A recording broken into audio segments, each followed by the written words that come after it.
Bah écoute, en 2019, c'était encore l'Eldorado YouTube. Je fais mon débrief le soir, classique, tu vois. Et le lendemain matin, tu te réveilles, t'as plus 5000 abonnés et ta vidéo, elle a fait 100 000 vues. Ça, aujourd'hui, ça n'existe plus, tu vois. Elle a fait, je crois, 1 ou 2 millions de vues. Elle m'a rapporté, je dis une bêtise, peut-être 600 ou 700 euros la vidéo. La vidéo, t'imagines? Pour le temps passé. Toi, quand t'as des abonnés, t'es content. Tu te dis, ok, j'ai 300 000 abonnés. S'il y en a 1 sur 5 qui a la notif. Mais en fait, c'est pas ça. Quand une vidéo marche bien, je vais faire 50 000 vues, si tu veux. Mais je vais plus faire des résultats comme je faisais auparavant. En fait, c'est une addiction. En fait, tu crées quelque chose. Puis après, je vais créer mon TikTok. Je vais regarder les stats du TikTok. Ah, il a pas marché, je vais en faire un autre. Tu vas sur Instagram. Ça finit jamais, en fait. Et je pense que tu peux pas, en fait. À un moment, t'es pas câblé pour faire que ça de ta vie, être sur un téléphone. Aujourd'hui, on a la chance d'accueillir Thomas, plus connu sous le nom de Chronique Foot. Il cumule plus de 300 000 abonnés sur YouTube et sur TikTok. Depuis presque 10 ans, Thomas a su traverser les générations avec brio, s'adaptant aux évolutions constantes des réseaux sociaux et des mystérieux algorithmes. Découvrez le parcours inspirant d'un pionnier de YouTube, les défis qu'il a pu rencontrer, la manière dont il jongle entre sa carrière en ligne et sa vie de famille ou encore tout le côté business. Bon visionnage. Et si toi aussi tu veux réussir sur YouTube et en faire un business viable ou alors que tu es un professionnel et que tu aimerais accroître ton business grâce à YouTube, n'hésite pas à aller sur créateurdesuccès.com. On va te donner toutes les clés. Aujourd'hui, on est avec Chronique Foot, Elias, Thomas. On est avec Recoba. Salut à toi, Thomas. Salut les gars et merci pour l'invitation. Très chouette émission. Avec grand plaisir. Avec plaisir. En plus, on est matinal aujourd'hui, il faut quand même le dire. Oui. Parce qu'il est 10h et c'est très rare que je sois là à 10h. Ça se voit peut-être sur mes yeux, mais bon, on va essayer de parler un bon français. On se lève tôt ici. Hein. Quand t'as des enfants, t'es obligé de te lever tôt. Donc j'ai programmé l'émission le matin. Excusez-moi les gars. Non, il n'y a pas de souci. Première question, Thomas. Pourquoi, selon toi, quelqu'un devrait se lancer sur YouTube en 2024 ? Bonne question. YouTube, c'est une vraie aventure, je trouve. Une vraie aventure personnelle, humaine, parce que tu rencontres des gens super, sauf si t'es fermé, bien sûr. Et puis parce qu'en fait, aujourd'hui, tu as l'occasion de créer, entre guillemets, ton propre média, avec le temps, de parler avec le ton que tu souhaites, dire ce que tu as envie, sous forme de shorts, de vidéos longues, de live. En fait, tu as une liberté de parole qui est assez exceptionnelle. Alors bien sûr, c'est compliqué, il n'y a pas que des bonnes choses. On en parlera peut-être après, mais je trouve qu'aujourd'hui, en fait, si tu as quelque chose à dire, que tu es spécialiste dans une niche, etc., tu trouveras toujours une petite audience qui s'intéressera à ce que tu dis, qui partagera ta passion. Et en fait, si tu aimes aussi te montrer en caméra ou pas, t'exprimer publiquement, moi, je trouve que c'est une aventure extraordinaire. Ouais, c'est ça aussi qu'il faut, tu fais bien de le souligner, mais il y en a beaucoup qui vont se demander comment je dois faire pour toucher une audience, une large audience. Est-ce que je dois être plutôt dans l'humour? Est-ce que je dois être plutôt avec un ton sérieux? Est-ce que je dois jouer un rôle ou quoi que ce soit? Alors qu'en réalité, tout le monde peut toucher son audience, peu importe la manière dont tu abordes le sujet, peu importe ton matériel, ta manière de faire ou quoi que ce soit. Tu auras toujours une audience qui va aimer ce que tu fais et qui va ne pas aimer ce que quelqu'un d'autre fait. Donc au final, tu peux toujours toucher ton audience, peu importe comment tu le fais, quoi. Ouais, et puis en plus, au début, honnêtement, tu peux travailler avec du matériel qui te coûte pas si cher que ça. Tu vois, moi au début j'avais récupéré, je crois, la caméra de mon père qui était de pas super bonne qualité. J'avais pas un micro comme aujourd'hui, donc il y avait le son qui était pas bon. Donc aujourd'hui, évidemment, les standards ont évolué. Tu peux plus te permettre ça. Mais honnêtement, tu peux te filmer avec ton téléphone portable, ça fait l'affaire, quoi. Tu t'achètes un petit micro-cravate à 40-50 euros. Alors ça peut représenter une somme pour certains, mais je pense que l'investissement il est pas non plus incroyable. Oui, ça change d'avant où fallait investir 1500, 2000 euros pour se lancer. À quelle époque fallait investir autant? Enfin, ça dépend des gens, parce que souvent, la dernière fois, j'en ai parlé avec Tokma Football. Il me disait, moi, j'ai encore tel micro et encore telle caméra. Je crois que c'était un GH4. Et je me rappelle plus c'était quoi son micro. Il me disait...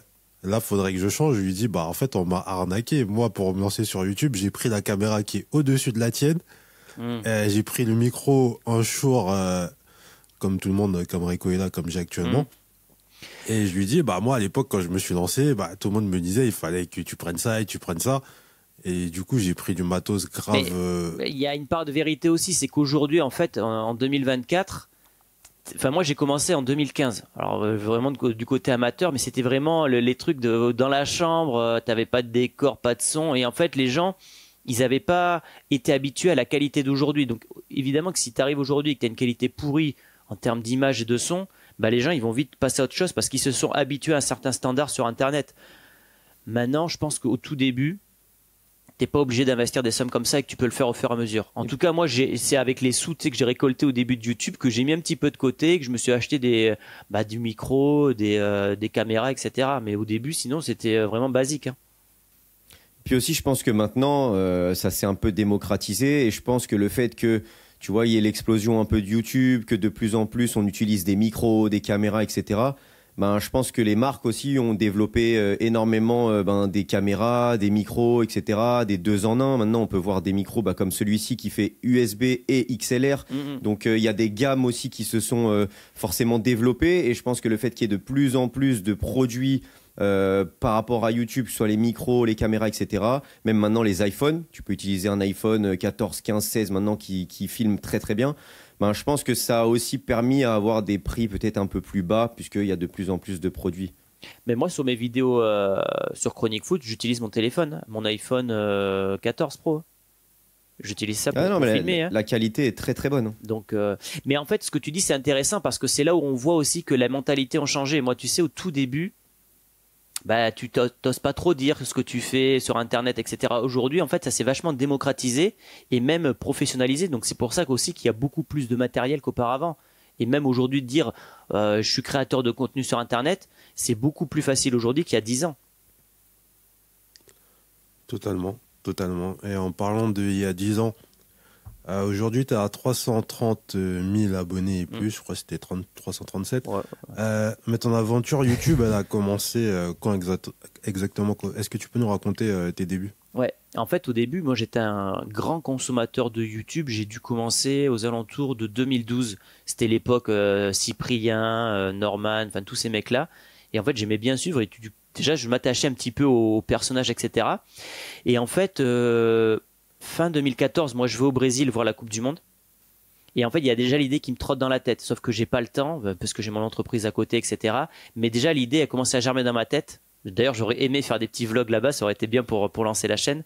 Et en fait, je lance ça été 2015. Voilà, été 2015, je prends la décision de lancer le truc. Avec l'idée qu'un jour ça marchera, mais honnêtement, c'est pas que j'étais pas prêt, mais je savais pas monter une vidéo, je sais même pas régler le son d'une vidéo au début pour te dire. Mais c'est à partir de 2015 que j'ai voulu faire ça parce que j'avais vu qu'il n'y avait pas de chaîne de foot. En tout cas, sur le sport, il n'y avait pas grand-chose. C'était beaucoup de chaînes basées sur l'humour, sur la science. Moi, je matais beaucoup de trucs sur la science, sur le sport. Alors peut-être que je cherchais pas bien, mais j'avais pas vu grand monde. Donc j'ai commencé à me lancer là. Mais ouais, les grands débuts, c'était 2015. Il y a une donnée quand même qu'on a en commun, hein, c'est d'être quand même des gros consommateurs à la base de YouTube. Hein. Moi, c'est pareil. Il me semble que Christophe disait la même chose, qu'il regardait pas mal. Ou alors, des fois, c'est pas forcément du divertissement, hein, mais rien que des tutos. On apprend des choses avec YouTube, on regarde pas mal de vidéos. Je sais qu'on a eu pas mal de personnes sur la chaîne, c'est la même chose. C'est un peu, pas des enfants de YouTube, mais on a grandi, on va dire, avec ça. On a énormément consommé de YouTube. Et c'est aussi pour ça qu'on a pu peut-être voir que, justement, comme toi, il y avait une possibilité où il y avait peu de chaînes dans cette niche, etc. Et donc trouver une opportunité au-delà d'avoir envie de le faire par rapport à la passion forcément du foot. Ouais, c'est ça. Et puis en plus, le fait d'être passionné, ça te fait aussi gagner des étapes dans ta progression par rapport à quelqu'un qui n'y connaît rien, parce que tu vois un petit peu les codes, tu vois ce qu'il faut faire, ce qu'il faut pas faire. Bon, même si tu fais toujours des erreurs, et c'est grâce aux erreurs que ça te permet de progresser. Mais oui, moi, enfin, je dis pas que je suis un enfant d'Internet, mais ça fait très très longtemps. Ça doit faire 15 ans bientôt, 10-15 ans que je consomme YouTube. Donc à force, tu connais la plateforme par cœur. Et ouais, 2015, j'ai commencé, mais j'avais pas un rythme déjà qui était régulier. Et on sait que sur Internet, tu vois, c'est important d'être quand même régulier, d'autant plus quand tu veux parler de l'actualité. Mais on va dire que de manière, entre guillemets, professionnelle, c'est vraiment, on va dire, 2-3 ans après. Au début, c'était trop amateur pour que ça marche. T'as dû connaître Dailymotion aussi, non? Enfin ouais, mais j'ai rien posté sur Dailymotion. Non, okay. ouais. Mais il y avait déjà des vidéos ouais sur Dailymotion, mais notamment je crois que Cyprien et tout ça, ils postaient là-bas au tout début. Et ouais, les éternels regrets de ne pas avoir commencé à cette période, parce que sans vouloir retirer Ah bah ouais. du crédit à ce que vous avez accompli, beaucoup d'entre vous, c'est Tu veux une plus du anecdote? tout la même chose maintenant. Je vais donner une anecdote. C'est c'est quelle année la demi-finale Liverpool-Barcelone, là, où il y a la remontada du bar, 2019. 2019. Bah écoute, en 2019, c'était encore l'Eldorado YouTube. Je fais mon débrief le soir classique, tu vois. Et le lendemain matin, tu te réveilles, tu as plus 5000 abonnés et ta vidéo, elle a fait 100 000 vues. Ça, aujourd'hui, ça n'existe plus, tu vois. Ouais. Ta vidéo, elle fait 100 000 vues. C'était, tu sais, t'es actualisé, c'est pas possible, il y a un problème. Ça existait à l'époque, tu vois. Donc, Ouais, c'est incroyable. Mais surtout qu'en plus de ça, au-delà des années qui sont passées, il y a eu surtout la période Covid. Et la période Covid, pour moi, elle a tout changé parce qu'il y en a énormément qui se sont lancés. Il y en a de plus en plus aussi qui ont consommé puisque ben, chez eux, etc., fallait trouver des occupations. Donc forcément, il y en a beaucoup qui ont découvert des créateurs de contenu, qui se sont ben, mis sur YouTube, qui ont aimé regarder YouTube, consommer YouTube. Et il y en a beaucoup ben, qui se sont lancés, qui ont créé des business, etc., et notamment sur YouTube. Donc forcément, pour moi, il y a eu aussi un avant et après Covid. ouais. Mais c'est clair que ouais, de 2019, ouais, ça m'étonne pas. Ouais. Et encore, je me dis, à l'époque, c'était pas structuré comme ce que je fais aujourd'hui, si tu veux. Si je me dis, si j'avais structuré à l'époque, c'est les regrets que je peux avoir, tu vois, ma chaîne comme je l'ai aujourd'hui, mais peut-être que j'aurais fait peut-être deux ou trois fois plus de vues par débrief, par avant-match, ce genre de choses, tu vois. Mais après, voilà, j'étais là aussi au bon moment, donc c'est déjà pas mal. Mais le Covid, c'est aussi le lancement de tout ce qui est TikTok, les verticaux, tout a explosé au niveau du Covid, au moment du Covid. Justement, là, tu parlais du débrief Barça-Liverpool. Ouais. Est-ce que c'était pour toi ta première vidéo qui a explosé? Et si oui, pourquoi celle-là ou pourquoi une autre?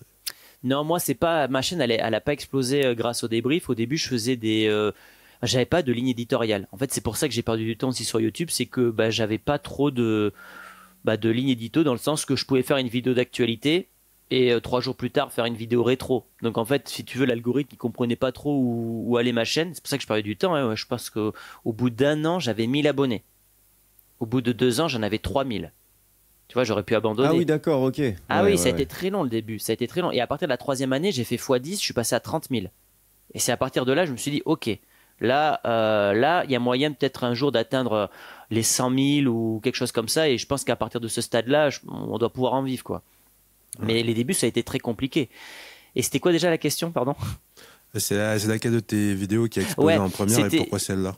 c'était les versus que j'avais fait. Des versus, en gros, et je comparais des 11. Donc en fait, j'avais pris un exemple, le meilleur 11 de l'histoire du Barça contre le meilleur 11 de l'histoire du Real. Et je faisais poste par poste. Donc en fait, les gens, ils commentaient à mort. J'avais peut-être des milliers de commentaires. Et ma vidéo, elle était boostée. Ça a fait des centaines de milliers de vues. Peut-être 500 000 vues, les vidéos. Et en fait, j'ai même fait des tournois à la fin. J'avais demandé à mon cousin de me faire un visuel. On avait fait un tirage au sort par équipe. Et je faisais des trucs comme ça où les gens pouvaient voter dans l'espace communauté. Et en fait, ça marchait super bien. Et c'est comme ça que ma chaîne a atteint les 80 000. Mais sauf qu'à la fin, bah, j'avais fait le tour du concept. Fallait que j'aille vers autre chose. Et je suis parti un petit peu sur tout ce qui était plus actualité. À partir à la fin de cet arc-là, je suis parti sur l'actualité. J'ai arrêté les vidéos intemporelles, les vidéos rétro, etc. Bah ouais. Et pourquoi du coup avoir arrêté totalement? Parce que je sais qu'aujourd'hui on se pose souvent la question avec Nix par exemple, que ce soit pour nos chaînes ou pour Paris Central, mais tu as des concepts. On peut voir par exemple Alex de Castro qui fait des vidéos intemporelles et qui fait toujours entre 100 et 200 000 vues, voire plus.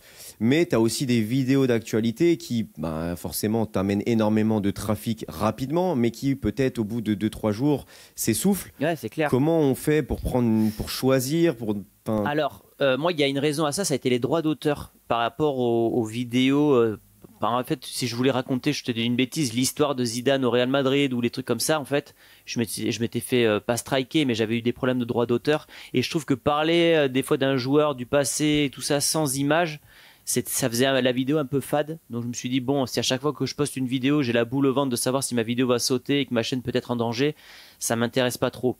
Alors que finalement, après donner un avis à chaud sur une actualité, bah déjà par rapport à moi, mon organisation personnelle, c'était beaucoup plus simple parce que c'était plus rapide. Sachant que moi, je débauchais a été 6h30 à peu près. Temps de rentrer chez moi, 19h. Je m'étais tapé 8-9 heures de chantier avant, j'étais mort.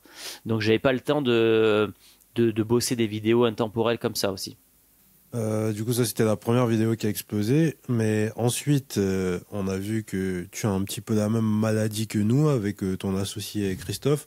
Je suis passé sur ta chaîne récemment et j'ai vu une grosse similitude avec la nôtre. Quand on va sur notre chaîne Paris Central, genre, il y a un onglet qui dit, entre guillemets, toutes nos chaînes. Et genre là, t'as Paris Central, les vidéos, après t'as Créateur de succès, t'as la chaîne de Rakoba. Et je passe sur la tienne, je vois ACM, Network Media, je me rappelle plus. Le studio. Et on voit que tu as plusieurs chaînes et t'es sur plusieurs réseaux et on se demande pourquoi tu t'infliges ça comme nous on s'inflige ça et que c'est très dur.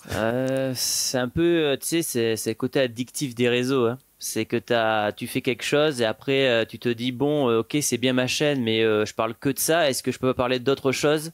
Donc c'est pour ça d'ailleurs qu'on a créé le vestiaire avec Christophe. C'est parce que à un moment, moi, j'étais content. J'avais pris la décision c'est quoi, fin 2019 ou 2020, après le départ de Ronaldo du Real. J'ai pas pris la bonne période, mais bon, j'ai décidé de m'enfermer sur le Real Madrid. Pareil, stratégiquement, parce que je voyais qu'il y avait personne qui était quotidiennement sur le Real, et je me suis dit qu'il y avait une place à prendre. En plus, c'était mon club de cœur, et en plus, des abonnés m'avaient dit à plusieurs reprises, ouais, on aime bien tes vidéos sur le Real, tu devrais en parler plus souvent. Donc, ça m'avait donné l'idée de faire une chaîne que sur le Real Madrid. Mais le revers de la médaille, c'est que en fait, à un moment, tu es frustré parce que tu parles pas de l'équipe de France, tu parles pas des autres clubs. Et il y a la frustration qui commence à naître. Tu vois, tu as envie de parler d'autre chose. Et quand tu tentes, ça marche pas.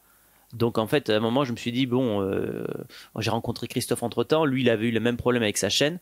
Et c'est comme ça que l'année dernière, on a créé le vestiaire. Et là, on s'est dit, on va bien structurer nos chaînes, maintenant, on est dans la même entreprise. Toi, tu fais Marseille et tout ce qui est pays africain pour la Coupe d'Afrique des Nations, etc. Moi, je ferai le Real Madrid. Et ensuite, toute l'actualité du foot, équipe de France, Barça, Marseille, PSG, on en parlera à deux sur le vestiaire. Pour apporter quelque chose de nouveau, le fait d'avoir un duo. Et rapidement, ta passion pour le Real, elle est venue comment? Alors moi, en fait, si tu veux, c'est un peu grâce à Zidane, puisque je suis bordelais. Zidane, je l'ai vu jouer à Bordeaux, donc c'était mon joueur préféré. Je l'ai suivi à la Juventus. Donc c'est comme ça aussi que j'ai un petit peu accroché avec des joueurs comme Del Piero, etc. à l'époque. Et puis surtout quand il signe au Real, après voilà, j'ai accroché au Real direct quoi. La grandeur, enfin le côté grandeur avec toutes les stars et tout, ça m'a marqué. Et puis c'était Zidane, donc voilà. Voilà, c'est un parcours plutôt classique, tu vois. J'avais eu la carte, je l'ai pas là, mais la carte de Zidane, une photo avec son autographe que j'avais eu et tout ça. J'ai toujours suivi sa carrière. Ça fait partie de mes joueurs préférés, donc c'est comme ça que j'ai suivi. J'ai matché avec le Real, et puis après j'ai toujours suivi le Real. Alors au début plus ou moins facilement, puisque j'avais pas tous les droits pour regarder à la télé, donc c'était plus les résumés le dimanche matin et tout ça. Et puis vraiment, c'est à partir de l'époque. Fin 2008-2009 où j'ai commencé à suivre tous les matchs. Là, j'avais les droits et je pouvais suivre tous les matchs que je voulais. Réco, t'as entendu, hein, il faut qu'on cadre mieux nos choses parce que là, leur truc, il est cadré. Il y en a un qui parle de Marseille, un qui parle du Real et une autre chaîne où il parle de tout. Toi, faut que t'arrêtes de parler du PSG.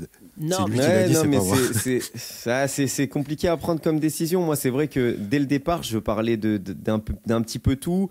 Et en fait, ce qui m'a surtout mis dedans, c'est les stats. Parce que j'ai commencé à développer une communauté parisienne.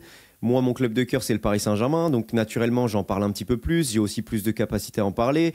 Donc, tu fais plus de vidéos là-dessus. C'est des vidéos qui statent. Et puis après, tu as envie de parler d'autres choses. Mais quand tu parles d'autres choses, ça state un petit peu moins. Et du coup, tu as envie de refaire une vidéo qui marche. Et du coup, tu tombes dans l'engrenage.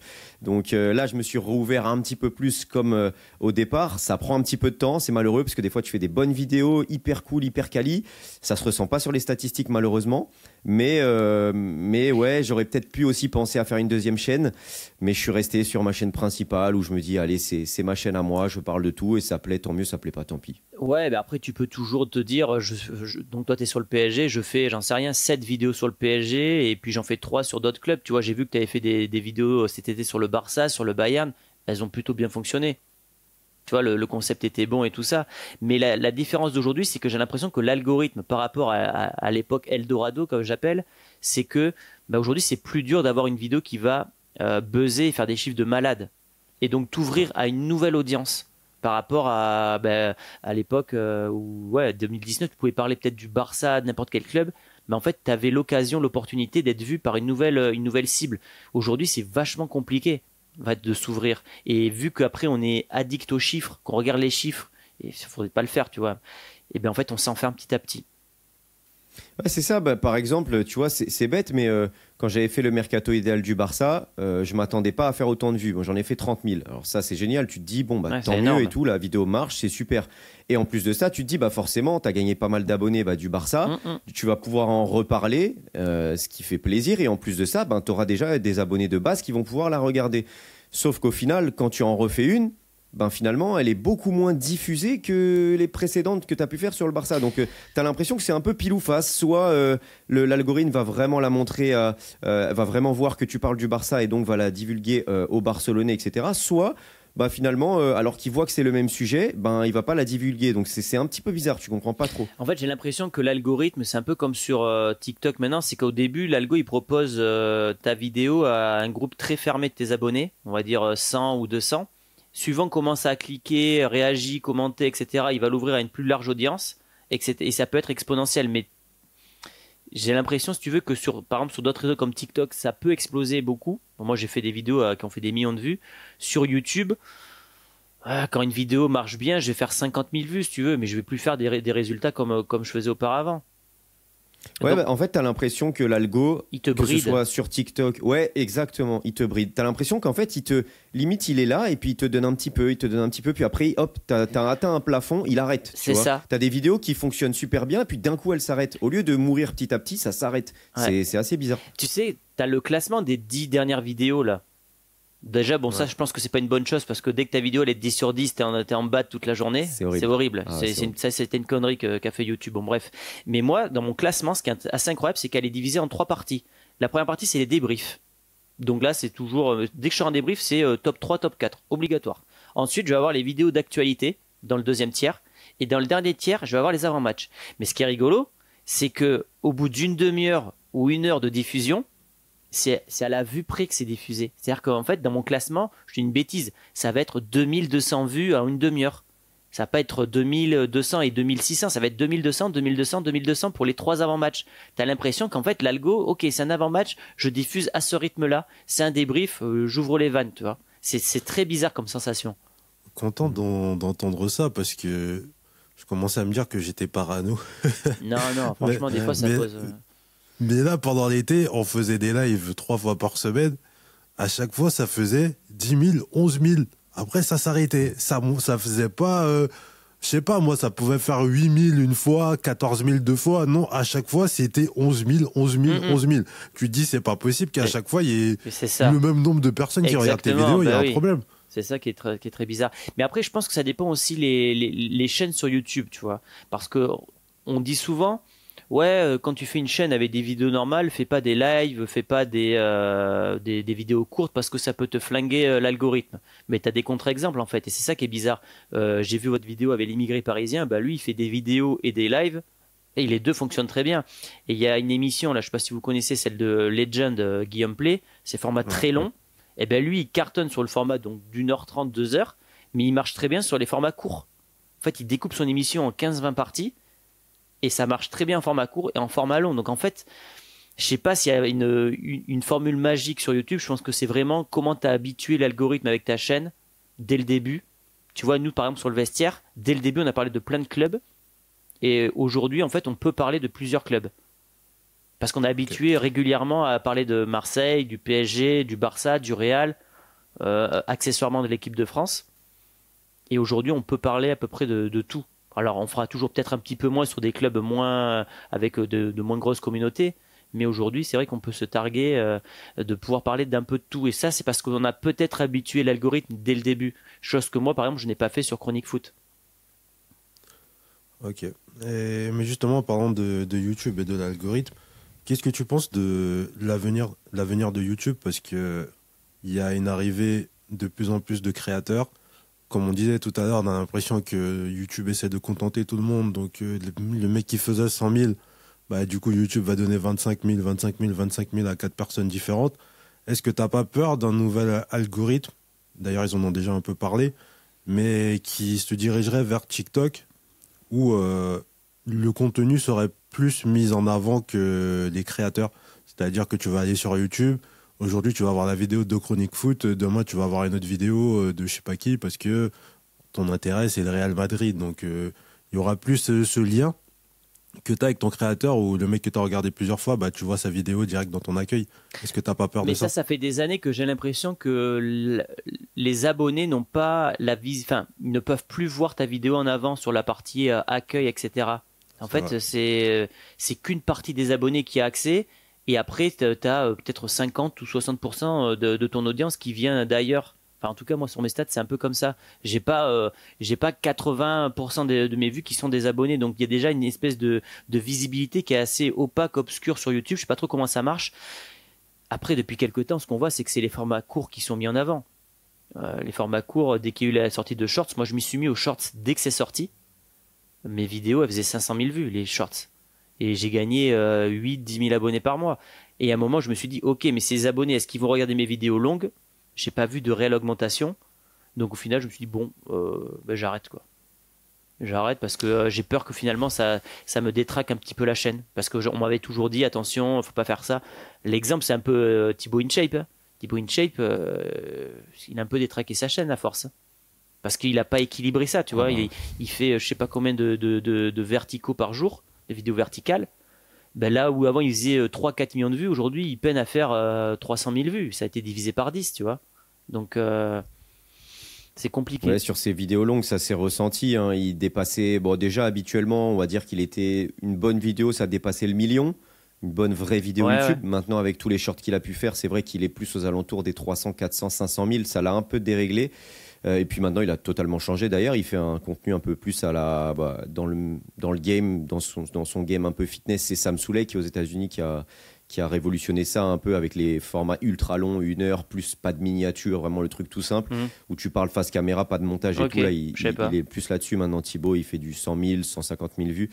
Donc, il a complètement changé son contenu. Mais oui, ça part aussi du fait que il s'est un peu éloigné en fait en ayant cet objectif de devenir le numéro 1 et en faisant un maximum de shorts où il parlait même plus du coup.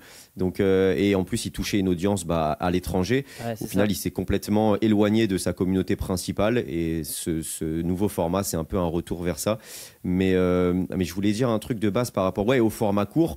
Le truc, c'est qu'il y a aussi ce format. Alors, il y a le format vertical au niveau des formats courts, mais on remarque aussi maintenant que le format court en vidéo simple, il n'existe plus. C'est-à-dire que les vidéos qu'on pouvait faire avant sur YouTube, il y a quelques années, c'était une vidéo longue, c'était 6 minutes, 7 minutes, 8 minutes. 10 minutes, c'était déjà extrêmement long, tu vois. Aujourd'hui, tu as l'impression que comme YouTube te capitalise sur peut-être un watch time un peu moyen, si tu fais une vidéo de 8 minutes, tu vas avoir un watch time moyen de 4 minutes, ce qui est déjà plutôt bon. Ouais, ça 50%, fait 50%, c'est pas mal. Ouais, c'est bien, ouais. Mais sauf que c'est que 4 minutes. Et tu as l'impression que YouTube mettra plus en avant quelqu'un qui fait une vidéo de 20 minutes et qui a un watch time de, je sais pas moi, 8 minutes, donc ce qui fait moins de 50%. Mais malgré qu'il fasse moins de 50%, comme c'est 8 minutes, c'est-à-dire le double des 4 minutes, il va mettre en avant cette vidéo-là. Ouais. Et donc, tu as des formats de plus en plus longs, en fait. En fait, je pense le format moyen, je sais pas s'il va disparaître ou pas, mais tu as l'impression qu'il y aura du format très court et du format très long à terme. Et alors après, le watch time, je pense pas que ça soit la clé pour avoir des vidéos qui boostent, parce que moi des fois j'ai des vidéos avec un taux de clic monstrueux, j'ai un petit watch time, notamment sur les débriefs, j'ai souvent des watch time moins élevés que sur des vidéos actu ou avant match, et pourtant c'est des vidéos qui font plus de vues, tu vois. Donc pour moi c'est multifactoriel, mais évidemment que si vous êtes par exemple 5 personnes qui sortaient la vidéo au même moment, peut-être que YouTube il va vouloir pousser celle qui a le meilleur watch time. Et à l'inverse, moi j'ai des vidéos où j'ai un taux de clic minable, j'ai un bon watch time et elle est vraiment bien divulguée dans le temps en plus de ça. Enfin divulguée, oui. Diffusée. Diffusée. Donc tu vois, là le mec qui va regarder la vidéo, il va rien comprendre à l'algorithme, hein, mais sachez bien que personne ne comprend finalement. Ah donc, non, je pense que personne comprend. Alors, regarde, même les meilleurs comme Thibaut InShape, ils arrivent à faire des erreurs, hein, tu vois, donc... Ouais, c'est très très compliqué. Après, je pense qu'aussi l'algo, c'est aussi lié à la fréquence de tes vidéos. Parce que si tu regardes bien, les mecs qui font une vidéo par semaine, ils vont peut-être faire 80 ou 100 000 vues. et toi tu vas en faire 4 dans la semaine et tu vas faire tes 80 ou 100 000 vues. Enfin, tu vois, je te dis une bêtise si tu veux. Ouais. Genre, t'as un crédit. En fait, mais Ouais, c'est pas, je sais ça pas si montre c'est un encore que l'algorithme, un peu, il donne un petit peu, tu vois. Ouais, mais si tu fais en fait des vidéos tous les jours, en fait l'algo il va pas pouvoir pousser toutes tes vidéos dans la semaine, Ouais. tu vois. Donc c'est un choix à faire. Si t'es sur une chaîne d'actualité, bah t'es obligé d'envoyer du volume en fait, parce que l'actualité c'est un peu tous les jours. Maintenant si t'as une chaîne, donc t'as cité tout à l'heure Alex Descastro, lui c'est des concepts, c'est des fois des vidéos sur des joueurs du passé ou des fois de l'actualité, mais c'est plutôt rare. Bah lui il peut se permettre de faire finalement une vidéo par semaine très qualitative. Et il fera son quota de vues de façon régulière. Bah, en plus, on parlait de l'algorithme, mais en plus, ce qui est compliqué, c'est qu'il change avec le temps. Mm. Et il y a un moment où on s'est lancé, je crois, on est encore en 2024, on s'est lancé peut-être en 2021, et j'ai l'impression que on s'est fait douiller, entre guillemets, parce que c'était pas le bon moment. Parce que juste avant nous, quand on est arrivé en 2021, c'était les gros youtubeurs, ils prenaient toute la lumière. Et du coup, il n'y avait pas forcément assez d'impression pour nous derrière. Dès qu'ils postaient une vidéo, bah, leur truc, ils explosaient. Et les nouveaux, t'avais énormément de mal à passer. Et là, YouTube a changé l'algorithme récemment, entre guillemets, pour un peu suivre TikTok. Et tu vois que les nouvelles chaînes qui viennent de se lancer, elles montent beaucoup plus vite. Avec les vidéos verticales. Non, même pas forcément. Ils ont changé un peu l'algorithme. Ou par exemple, il y a des chaînes qu'on a vues, ils font même pas de vertical, ils font que des vidéos. Mais ça monte ultra vite comparé à nous, qu'on a pris quasiment 1 an pour faire 1000 abonnés. Alors qu'on faisait des vidéos tout le temps. Et là, je connais plein de personnes, même Reco qui a commencé peut-être un peu après, avec son ascension, même si ses vidéos elles sont de qualité et tout, il y a rien à dire là-dessus. Mais toutes les gens que j'ai vus qui se sont lancés après, et même maintenant quand je vais sur la page d'accueil YouTube, je vois des vidéos, je me dis pourquoi YouTube me propose ça. Le mec il a 20 abonnés. Avant c'était pas comme ça. C'est sûr que maintenant l'accueil YouTube il propose des petits créateurs, ce qu'il faisait pas auparavant. Mais moi ce que j'ai vu c'est qu'en fait ce qui a changé le game pour moi c'est l'apparition du vertical, parce que ce soit sur TikTok ou ensuite sur Shorts YouTube, il y a des chaînes de foot, parce que nous on est des chaînes de foot qui se sont lancées sur YouTube qu'avec des formats verticaux, qui ont explosé parce que YouTube mettait en avant ça de façon exponentielle. Les mecs, ils ont eu 300, 400 000 abonnés en l'espace d'1 an. Ça existe. Et les gars, maintenant, ils font des vidéos longues et ils vont aller sur 400 000 abonnés, ils vont faire du 60, 80 000 vues. Mais ça suffit pour vivre, en fait. Et en fait, les gars se sont appuyés qu'avec des vidéos à la base verticales. Et en fait, ils ont grillé les étapes. Ça a un peu rebattu les cartes, les shorts. Parce qu'avant, c'était très dur de sortir et de faire tes premiers abonnés pour ensuite avoir de la visibilité et exploser. Et à côté de ça, même tes premières vidéos horizontales, elles sont boostées quand tu ouvres une chaîne YouTube. Les 2-3 premières vidéos, elles sont vraiment boostées. Moi, je l'ai vu par rapport à 2-3 potes qui ont fait leur première vidéo. Ouais. Ils ont fait 3-4 000 vues, peu importe la niche. Il y avait même du codage, etc. Ils ont fait du 3-4 000 vues. Ils ont pris 300 abonnés. Alors que moi, la première vidéo que je fais, ça doit être 2022. Et pourtant, c'est un débrief de l'équipe de France. J'ai fait 200 vues. Et c'était déjà énorme pour moi. Je me suis dit, ah ouais, 200 vues, j'étais choqué. Et ben là, on est sur du 3-4 000, 300 abonnés d'un coup, alors que c'est les premières vidéos. Donc, et c'est de plus en plus, j'ai l'impression que vraiment, peu importe qui le fait, c'est boosté sur tes 2-3 premières vidéos. Après, moi, j'ai pas ressenti ce que vous avez ressenti, mais en fait, vous dites en gros que vous étiez au creux de la vague au moment où, en gros, c'était les petits n'étaient pas mis en avant et vous étiez pas là au moment de l'Eldorado et puis vous n'êtes pas au moment où, en gros, Exactement. ok. Exactement, c'était le ça, pire c'est moment Nix. pour se lancer. Ça, c'est Nix, hein, c'est le bureau des plaintes. Non, c'est pas le bureau. mais moi, je m'appuie sur les stats. Moi, on a clairement raté la période Eldorado parce que on n'a aucune vidéo qui est montée à. Je sais pas, il y a des mecs qui ont fait des vidéos actuelles, elles sont montées à 300K. Notamment, on avait le Guito qui est venu à l'époque, il t'a dit, il a fait une vidéo actuelle, elle est montée à. Il a gagné, je sais pas, 10 000 abonnés avec une vidéo. Nous, on n'a jamais connu ça, la période.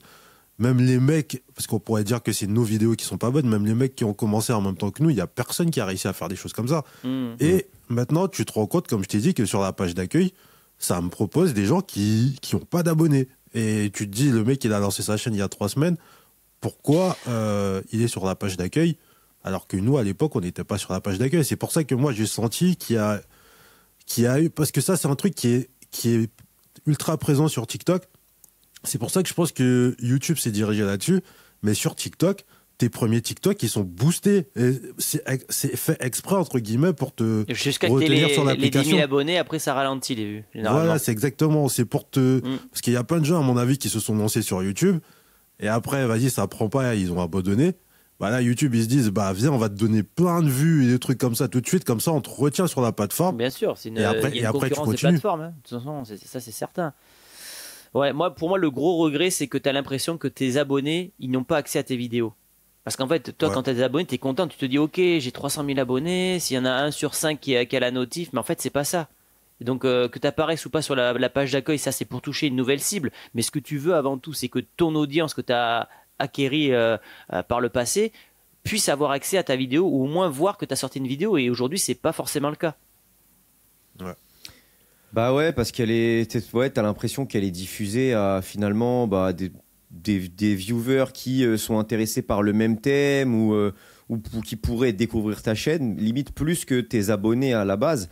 Et sachant qu'ils montrent à une petite partie de ton audience à la base, bah en fait, il y a des fois où t'as une grosse partie, une majorité de tes abonnés qui n'ont même pas eu la notif ou n'ont même pas vu la vidéo dans le pour toi du fil d'actualité YouTube.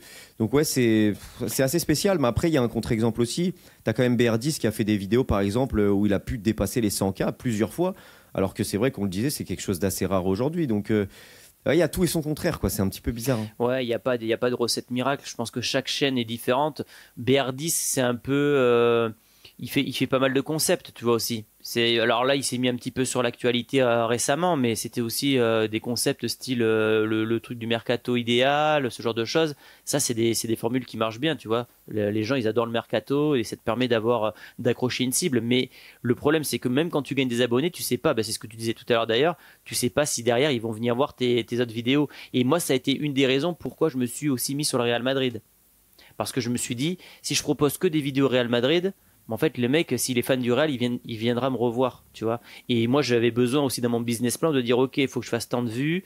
Si j'ai tant de vues, je peux avoir tel sponsor. Et ça me permet en fait de stabiliser un petit peu mes revenus. Parce que c'est en fait, quand je fais des sujets, je te dis une bêtise, Manchester United, je sais pas combien je vais faire de vues sur Manchester, tu vois. Ça se trouve, ça fera bien, ça fera 20-30 000 vues ou 40 000 vues. Ça se trouve, ça va flop. Et le problème, c'est qu'après, à la fin, il faut se payer, quoi. Et au-delà de ça, il y avait, on parlait de l'algorithme tout à l'heure, mais moi j'ai l'impression, et de TikTok, et j'ai l'impression que l'algorithme YouTube, il se TikTokise un petit peu. Je te donne un exemple. Hier soir, j'ai regardé vite fait, comment dire, le truc de Squeezie, là, qui ment, là, l'imposteur. Ouais. J'ai regardé 2 vidéos de l'imposteur, que j'avais déjà vues en plus, mais voilà, je voulais les revoir. Là, ce matin, je me réveille, je regarde mon fil d'actualité et j'ai 3 imposteurs sur 9 vidéos dans mon fil d'actualité, tu vois. Je vais regarder une vidéo sur, je sais pas, le Liverpool ou quoi que ce soit.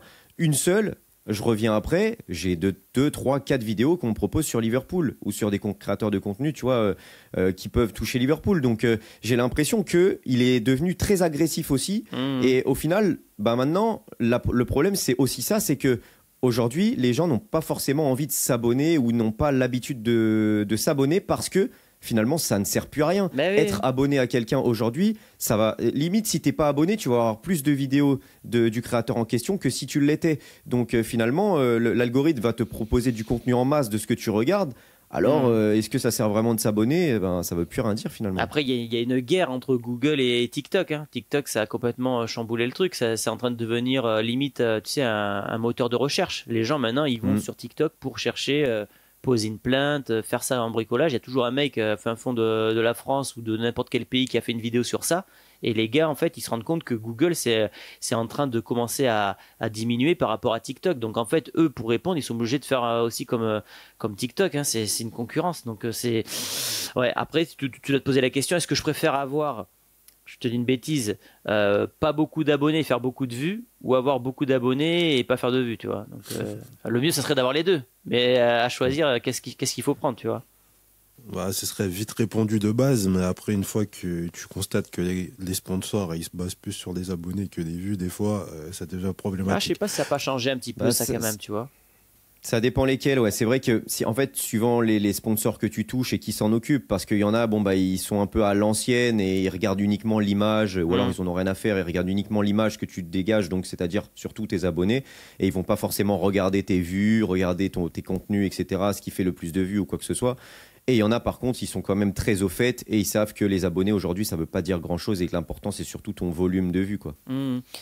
Moi, je suis des chaînes qui n'ont rien à voir avec le foot et en fait qui n'ont pas à un moment su se renouveler, qui n'ont pas pris le bon virage et qui ne font plus du tout de vues. Je te donne un exemple, il y a un gars que je suis, alors je ne sais plus exactement son nom, il a 600 ou 700 000 abonnés, ses vidéos elles font moins de 10 000 vues. Ouais, c'est chaud. Donc là, en fait, le gars, il a pas de sponsor, tu vois, enfin, ça intéresse pas les marques parce que les marques, à force, elles regardent aussi, elles se sont trompées, les marques aussi, hein, par le passé, elles ont regardé que le nombre d'abonnés, elles n'ont pas eu la conversion qu'elles voulaient ou la visibilité qu'elles voulaient, donc maintenant, elles regardent plus les vues. En tout cas, moi, j'ai l'impression que maintenant, elles regardent plus les vues que par le passé. Bah pour tous ceux qui nous regardent depuis tout à l'heure, peut-être qui commencent à se dire je vais pas me lancer sur YouTube parce que l'algorithme, il a l'air très très méchant, mais il y a une contrepartie. Récemment, il y a une stat qui est sortie que les gens regardent plus sur leur télé YouTube que Netflix. Ouais, ok. Thomas, est-ce que tu penses que à terme, nous entre guillemets les YouTubeurs, on peut remplacer la télé? Parce que moi, j'ai un exemple personnel. Souvent le soir, sur ma télé, c'est YouTube. Ben moi aussi, maintenant, je consomme sur YouTube depuis, on va dire, moins d'un an, parce que je faisais pas auparavant. Ouais, tu sais, les nouvelles télés connectées, machin, t'as l'application YouTube, Ouais. et c'est hyper agréable. C'est hyper agréable de regarder sur la télé. Et bon, moi déjà, je regardais plus la télé depuis très longtemps, si ce n'est le sport, mais tout ce qui est émission de télé classique, je regarde plus.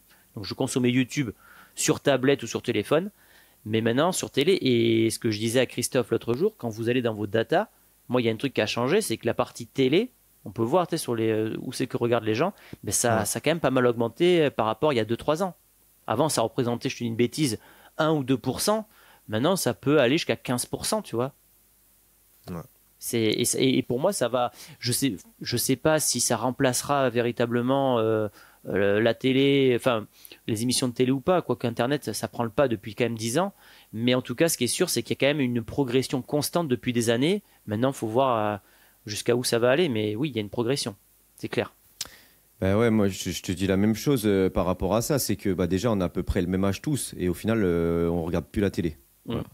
C'est ça la vérité. Et les jeunes, bah, ils regardent pas la télé. Les jeunes, la plupart, ils regardent YouTube, ils regardent Netflix, ils regardent tout sur Internet, même sur la télé, ils vont regarder les applications, etc. Ils vont pas regarder la télé. Et il y a de moins en moins de bonnes émissions. Si on regarde la télé, c'est comme tu le dis, c'est le sport ou vraiment un truc spécifique, style, je sais pas, Koh-Lanta. Et encore, Ouais, maintenant, Koh-Lanta, on le oui. voit avec Denis. Tout le monde le regarde en streaming, même Denis Brognard maintenant il parle En quand il replay. fait ses petites publicités, il parle voilà sur ceux qui regardent en streaming et Et t'as il les cite publicités les en gens qui replay regardent en maintenant que tu streaming. n'avais pas avant. Ça me saoule. Exactement. Donc tu vois qu'il y a vraiment Ouais, ils sont obligés un de truc qui s'adapter. a changé. Et en plus de ça, tu le disais tout à l'heure, mais il y a plein maintenant de contenus télé qui sont réadaptés sur YouTube. Donc tu vois qu'il y a un vrai changement. Mais pourquoi? Mais en fait, c'est tout simple. C'est qu'avant, la télé, tu avais un programme qui t'était, où tu étais obligé de regarder ça. Aujourd'hui, tu vas sur YouTube. Si le mec il va regarder toute sa vie de la pêche, je dis une bêtise, ou de la chasse, ou je ne sais quoi, il peut trouver tout ce qu'il veut. Tu vois. Moi, j'ai mon père qui est fan de guitare. Ben, il trouve plein de mecs qui font des vidéos sur la guitare sur YouTube. Mes enfants, quand je veux leur mettre une petite chanson, je vais trouver des petites chansons sur YouTube. Et en fait, YouTube, tu as accès à tout. En fait, Tu te fais ton programme tu te fais personnalisé. ton programme quoi. personnalisé quand tu veux. C'est-à-dire qu'avant, tes dessins animés quand tu étais petit, tu savais que tu devais regarder, j'en sais rien moi, quand tu rentrais de l'école jusqu'à 6 heures, je fais une bêtise. Aujourd'hui, tu peux regarder ce que tu veux en fait, quand tu veux. T'as une liberté qui est beaucoup plus grande qu'auparavant. Et c'est pour ça en fait que les gens ne vont plus vers la télé, ils vont sur Internet, parce que sur l'Internet, tu as une liberté qui est quasi illimitée en fait. On va aller sur ton processus de création parce que limite, toi, tu as exactement les mêmes problématiques que nous. Quand tu as une chaîne foot, à un moment, tu peux ne pas avoir d'idées, notamment quand c'est la trêve, comme en ce moment où il n'y a pas forcément grand-chose à dire sur ton club. C'est quoi ton processus pour trouver des nouvelles idées de vidéos? Ben, je vais regarder ce que font les autres. Voilà, bah ouais, mais bon, en fait, t'apprends des autres dans la vie. Donc, si le gars il a une bonne idée, bah, tu peux dire ah ouais, pas bête, bah, je peux refaire ça à ma Adapté. sauce. Bah ouais, je peux refaire ça à ma sauce sur ma chaîne, sans copier le mec, tu vois, mais dire ouais, le concept est pas mal. Sinon, bah, j'essaie quand même de trouver, moi sur ma chaîne, des liens avec le réal, tu vois, sur par exemple la forme des joueurs lors de la trêve. Mais bon, généralement, ça intéresse personne. Là, j'ai fait une vidéo, la dernière que j'ai faite, c'était une vidéo bah, totalement froide entre guillemets, c'était quoi les 8 joueurs que le Real n'aurait pas dû vendre. Ben là, tu vois, la vidéo, elle a pas marché. Peut-être que dans le temps, elle fonctionnera, puisque c'est une vidéo qui n'est pas liée à l'actualité, tu vois. Donc je verrai comment ça va évoluer. Mais je pense qu'à terme, pendant la trêve internationale, je me dirigerai peut-être vers un contenu un peu plus intemporel lié à mon club. Voilà. Et puis sinon, tu sais, en fait, tout simplement, ben, il y a des moments où tu dois envoyer sur Internet. Tu as beaucoup d'actu, tu as beaucoup de matchs à la Ligue des Champions, donc tu travailles beaucoup. Et tu as des moments où tu dois peut-être savoir te reposer et faire un peu moins. Voilà, mon frère, il a un métier qui n'a rien à voir avec le mien, mais lui, c'est un métier où, en gros, ben, pendant 15 jours par mois, il envoie à fond, puis il a 15 jours où il souffle un peu plus. Ben, peut-être que nous, lors des trêves, il faut savoir couper et peut-être aller faire autre chose. D'autres créations sur Ouais. d'autres réseaux et savoir souffler, en fait. Ça sert à rien de produire, s'obliger à produire si t'es sur l'actualité et que l'actualité t'en as pas, en fait.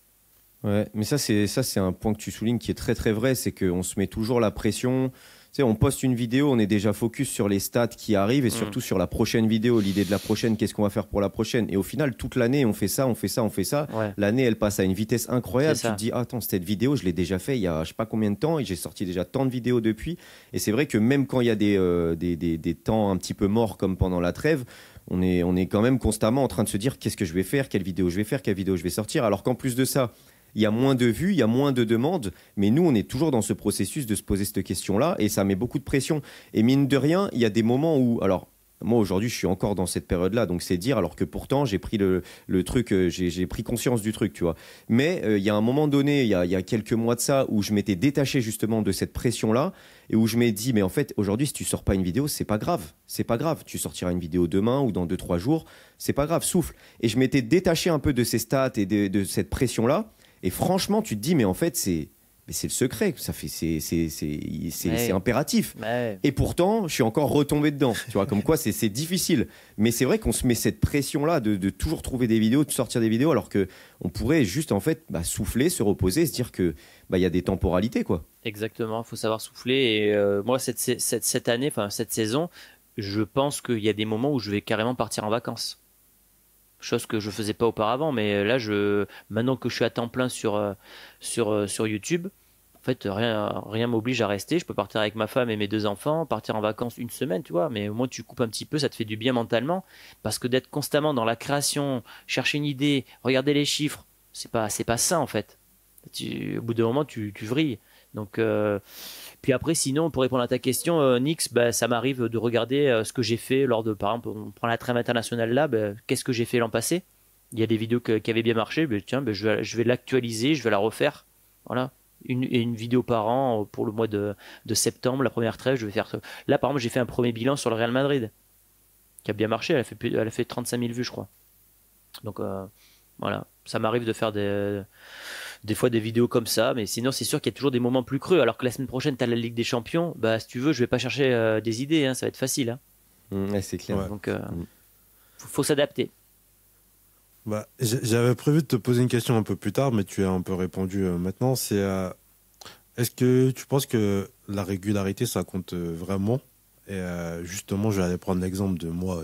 Je suis revenu de vacances hier. Et, et demande à Recoba, j'étais comme un fou avant de partir. Et j'ai programmé des vidéos pour tous les jours. Genre, juste pour être tranquille dans ma tête. On a tourné des vidéos en avance. Et on a programmé les lives, les miniatures. Tout était calé sur une semaine. Un jour, il y avait tout. Pour juste avoir la tranquillité de pouvoir partir une semaine et me dire, vas-y, tu peux Après, souffler. c'est une solution, mais c'est bien de faire ça. Si tu peux le faire avant, c'est bien. Moi, je l'ai pas encore fait. Je sais qu'il y en a qui le font dans le YouTube Game Foot, qui préparent des vidéos à l'avance et qui ensuite partent en vacances.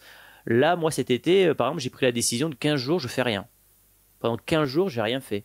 Limite, je prenais pas mon téléphone avec moi parfois pour avoir une espèce de déconnexion aussi.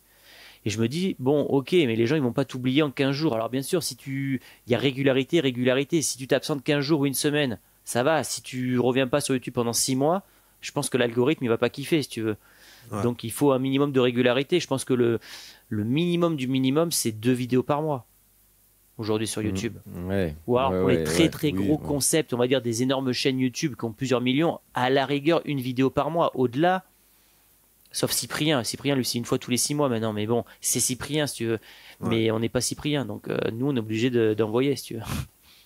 Ouais, puis il y a régularité et régularité. Si t'es pas là pendant une semaine ou deux, Ouais. et qu'après tu reviens, ça va. Mais si tu reviens 1 ou 2 jours, puis qu'après tu repars pendant une semaine ou deux, et que, en fait, il faut que tu aies quand même un rythme assez régulier dans ta régularité. Si tu commences à être irrégulier, à poster une fois, puis après tu postes plus, puis après tu repostes, mais finalement tu postes plus.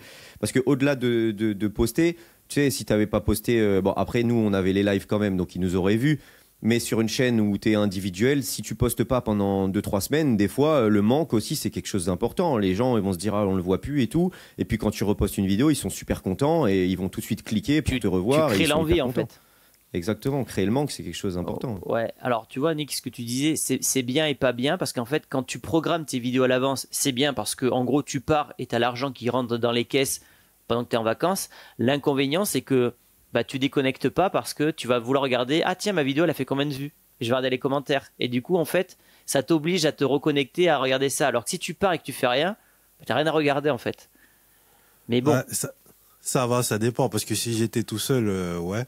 Mais là, vu qu'il y a Reco, en fait, j'ai tout programmé et j'ai dit, tu te débrouilles. J'arrête. Sur une chaîne individuelle, Thomas, tu as raison. Sur la chaîne individuelle, clairement, bah, tu aurais regardé les stats, tu aurais regardé les commentaires, etc. Combien ça fait de vues et tout. Là, c'est vrai que lui, il a pu se délester de ça parce que bah, du coup, on Ouais. est plusieurs sur le truc. Mais Mais individuellement, oui, ça Après, si t'arrive. t'es un vrai média style l'after, il coupe jamais. Ouais. Alors, les mecs comme Riolo et tout ça, ils partent en vacances, mais il y a toujours des gars qui remplacent. Ça, c'est la formule ultime. C'est en gros, t'as une équipe et ça tourne. Comme ça, la boutique, elle tourne tous les jours. Et toi, tu peux partir en vacances tranquillement parce que tu sais que bah, le boulot, il est assuré.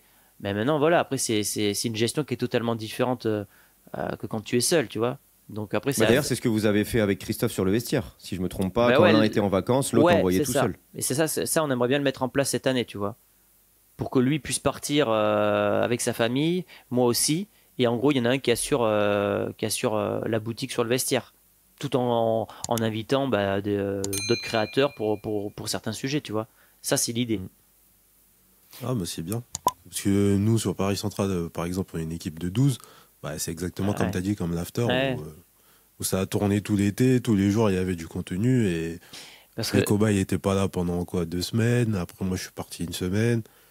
Il y en a, ils sont partis un mois. Du coup, ça tourne tout seul. Mais moi, heureusement que si tu veux, j'ai un équilibre de vie parce que je serais seul, célibataire et tout ça. Ah ouais, ça serait dingue. En fait, c'est une addiction.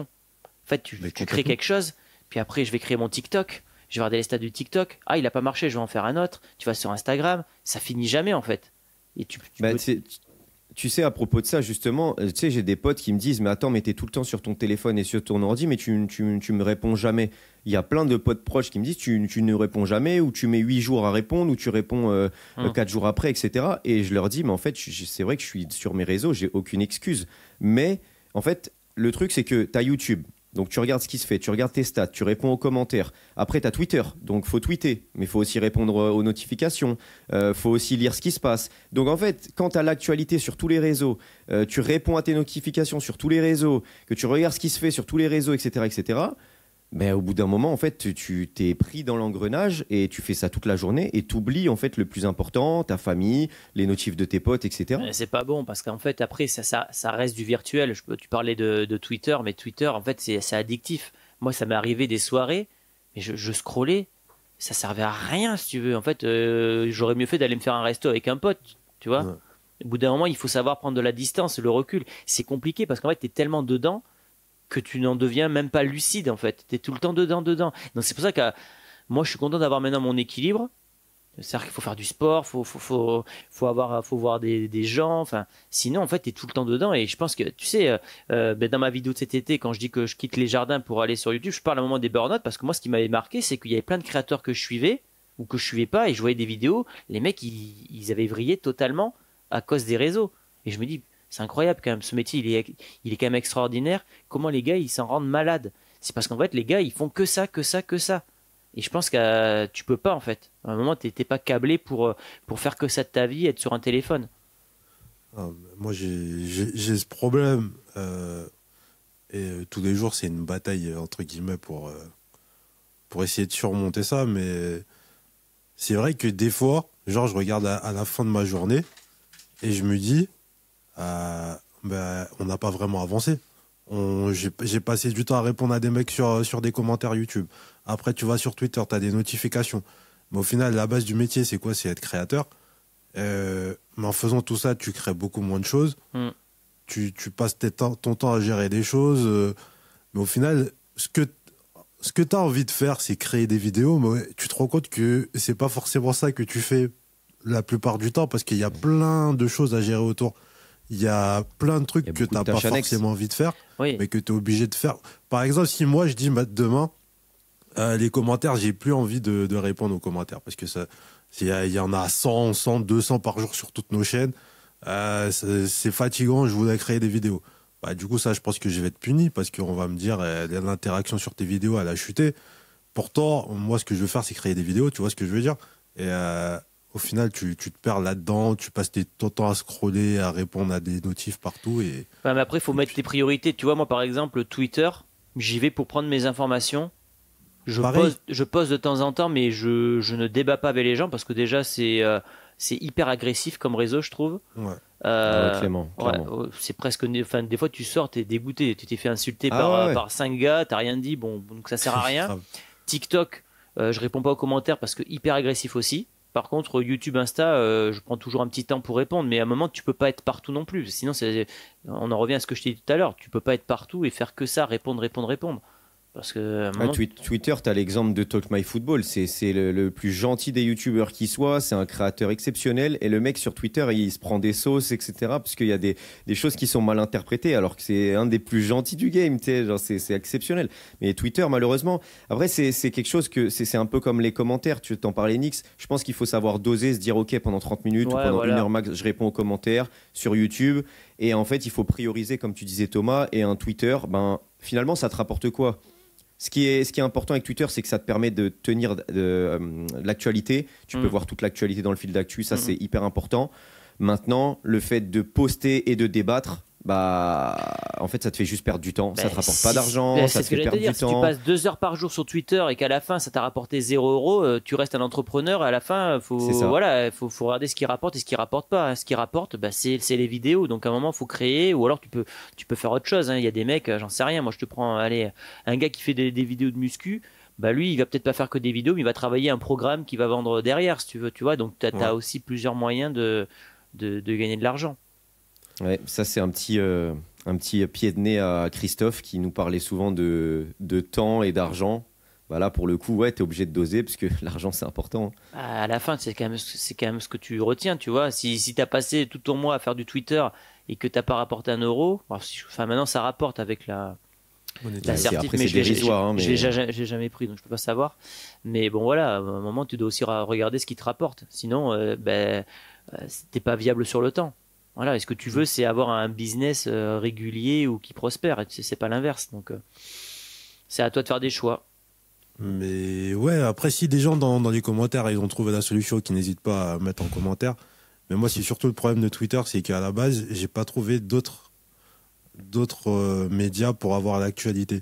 Et le problème de Twitter, c'est que j'arrive pas à le centrer sur le foot. C'est-à-dire que je vais y aller pour voir de l'actu foot.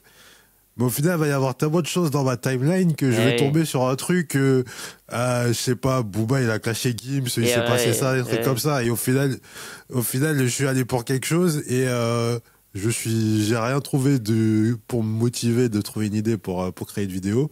Mais là, je suis parti sur un clash Kendrick Lamar versus Drake, qu'est-ce qui se passe, des trucs comme ça. Et c'est relou. Donc, si vous avez une solution pour avoir juste l'actu et pour voir Ben, Surtout encore une fois, t'as beau être abonné à des gens, t'as beau être abonné, allez, tu prends 10 comptes d'actu, mais ça. en fait, dans ton fil d'actualité, il va te montrer je ne sais pas combien d'autres trucs. C'est ça. Donc, t'auras pas que tes 10 comptes, parce que l'algorithme, encore une fois, bah, il a évolué, il a changé. Alors qu'avant, sur Twitter, tu voyais juste ce que disaient tes amis.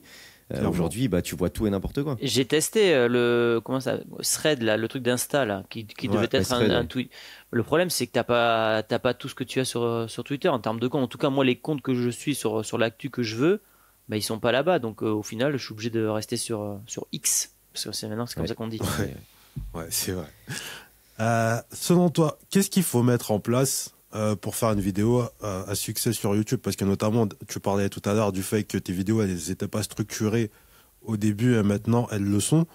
En parallèle de ça, qu'est-ce que tu te dis que je vais mettre dans ma vidéo pour qu'elle fonctionne? Parce que je sais qu'il y a des gens, ils mettent en place des techniques de storytelling pour essayer de garder la personne captivée tout au long de la vidéo. Est-ce que tu te prends la tête avec tout ça ou est-ce que tu dis juste que tu as envie et tu structures un petit peu? Déjà, il y a deux choses. Déjà, il faut que ta vidéo soit qualitative et structurée, c'est-à-dire que tu aies un plan ou quelque chose comme ça, que tu saches à quel moment tu vas balancer l'information. Mais ça, le spectateur, il le voit que quand il a cliqué sur la vidéo. Donc la première étape, c'est que la personne clique sur la vidéo. Et donc, tu as deux facteurs, c'est la miniature et le titre. Donc ça, c'est hyper important. C'est-à-dire qu'aujourd'hui, tu peux faire la meilleure vidéo du monde. Si ta miniature et ton titre, ils sont pourris, en fait, ça va attirer personne et personne verra ta vidéo. Donc ça, la première étape, c'est de bien réussir le côté mise en vitrine avec ce que je viens de vous dire. Après, pour la vidéo, faut s'adapter. Moi, quand j'ai commencé YouTube, les vidéos, c'était 3-4 minutes. Et 3-4 minutes, c'était tout le monde faisait ça. Hein. Même ceux qui faisaient de l'humour, c'était des vidéos très courtes. Après, ils ont passé la double monétisation à partir, je crois que c'était 8 minutes, je crois. C'est ça. Ouais, voilà, 8 minutes. Là, les gens ont tous fait des vidéos un peu plus longues. Et puis maintenant, tu as des vidéos comme celle-ci qui vont peut-être dépasser l'heure. Donc en fait, il faut aussi s'adapter et savoir vers quoi tu veux aller. Moi, aujourd'hui, j'estime que sur ma chaîne, faut que je fasse une vidéo un quart d'heure. Tu vois, un quart d'heure, c'est bien. Parce qu'en fait, si je fais des vidéos d'une demi-heure, ça peut refroidir les gens. Parce que les gens vont se dire, est-ce que j'ai une demi-heure à consacrer sur l'actualité? Donc c'est à toi aussi de faire des tests et de jauger. Il y en a qui vont faire que des vidéos très longues et assez rares. Et ça va très bien fonctionner. Maintenant, après, dans mes vidéos, moi, généralement, aujourd'hui, je structure, par exemple, un débrief. Je vais revenir au début sur les moments forts du match qui m'ont marqué, mes émotions. Puis après, je vais dérouler un petit peu le match. Et puis à la fin, je termine toujours par mes notes, tu vois. C'est une structure que tu fais personnellement. Je pense qu'il n'y a pas de secret sur ça. Il y en a qui veulent toujours garder l'information pour la fin de vidéo. Moi, je suis pas super fan de faire ça, de mettre l'information de la miniature à la toute dernière minute de la vidéo parce que tu as l'impression d'escroquer un petit peu le gars, si tu veux. Il y en a qui faisaient ça pendant longtemps et je suis pas sûr que ça marche sur le long terme. Et en termes de... Je sais que maintenant, tu fais beaucoup de visuels, un peu, tu sais, sous forme de diaporama. Ouais. Est-ce que tu faisais ça avant? Non. Pourquoi t'as changé, du coup? Pourquoi t'as pris cette décision? J'ai changé parce qu'en fait, je voulais quelque chose de plus qualitatif visuellement. Alors, il y en a qui s'en foutent, mais moi, je voulais quelque chose qui visuellement me plaise déjà. Et en plus, des fois, je me rendais compte, notamment, tu parles des débriefs là, non? Surtout. Ouais. Ouais, en fait, je me rendais compte que des fois, je parlais d'une occasion, mais il y a des gens qui n'avaient pas regardé le match. Et en fait, il y avait des potes qui me disaient, ouais, tu parles d'un truc, mais moi, je vois pas ce que tu veux dire. Et en fait, je me suis dit, en fait, si je prends un screen et que je montre de quoi je parle, les gens qui n'ont pas spécialement vu le match, ils peuvent comprendre la physionomie de la rencontre à travers mes visuels. Et c'était aussi par rapport à la concurrence, je voyais que les autres ne mettaient pas spécialement de visuels sur les débriefs. Et moi, je me suis dit, en fait, si j'apporte ça, tu peux toujours te distinguer par rapport aux autres. Donc c'est un peu pareil, multifactoriel par rapport aux gens qui n'ont pas regardé, ou pour revenir sur un événement, si tu veux, je sais rien moi, un hors-jeu ou un penalty, si tu zoomes et que tu montres un endroit, je trouve que c'est mieux que si tu en parles et que si tu montres rien.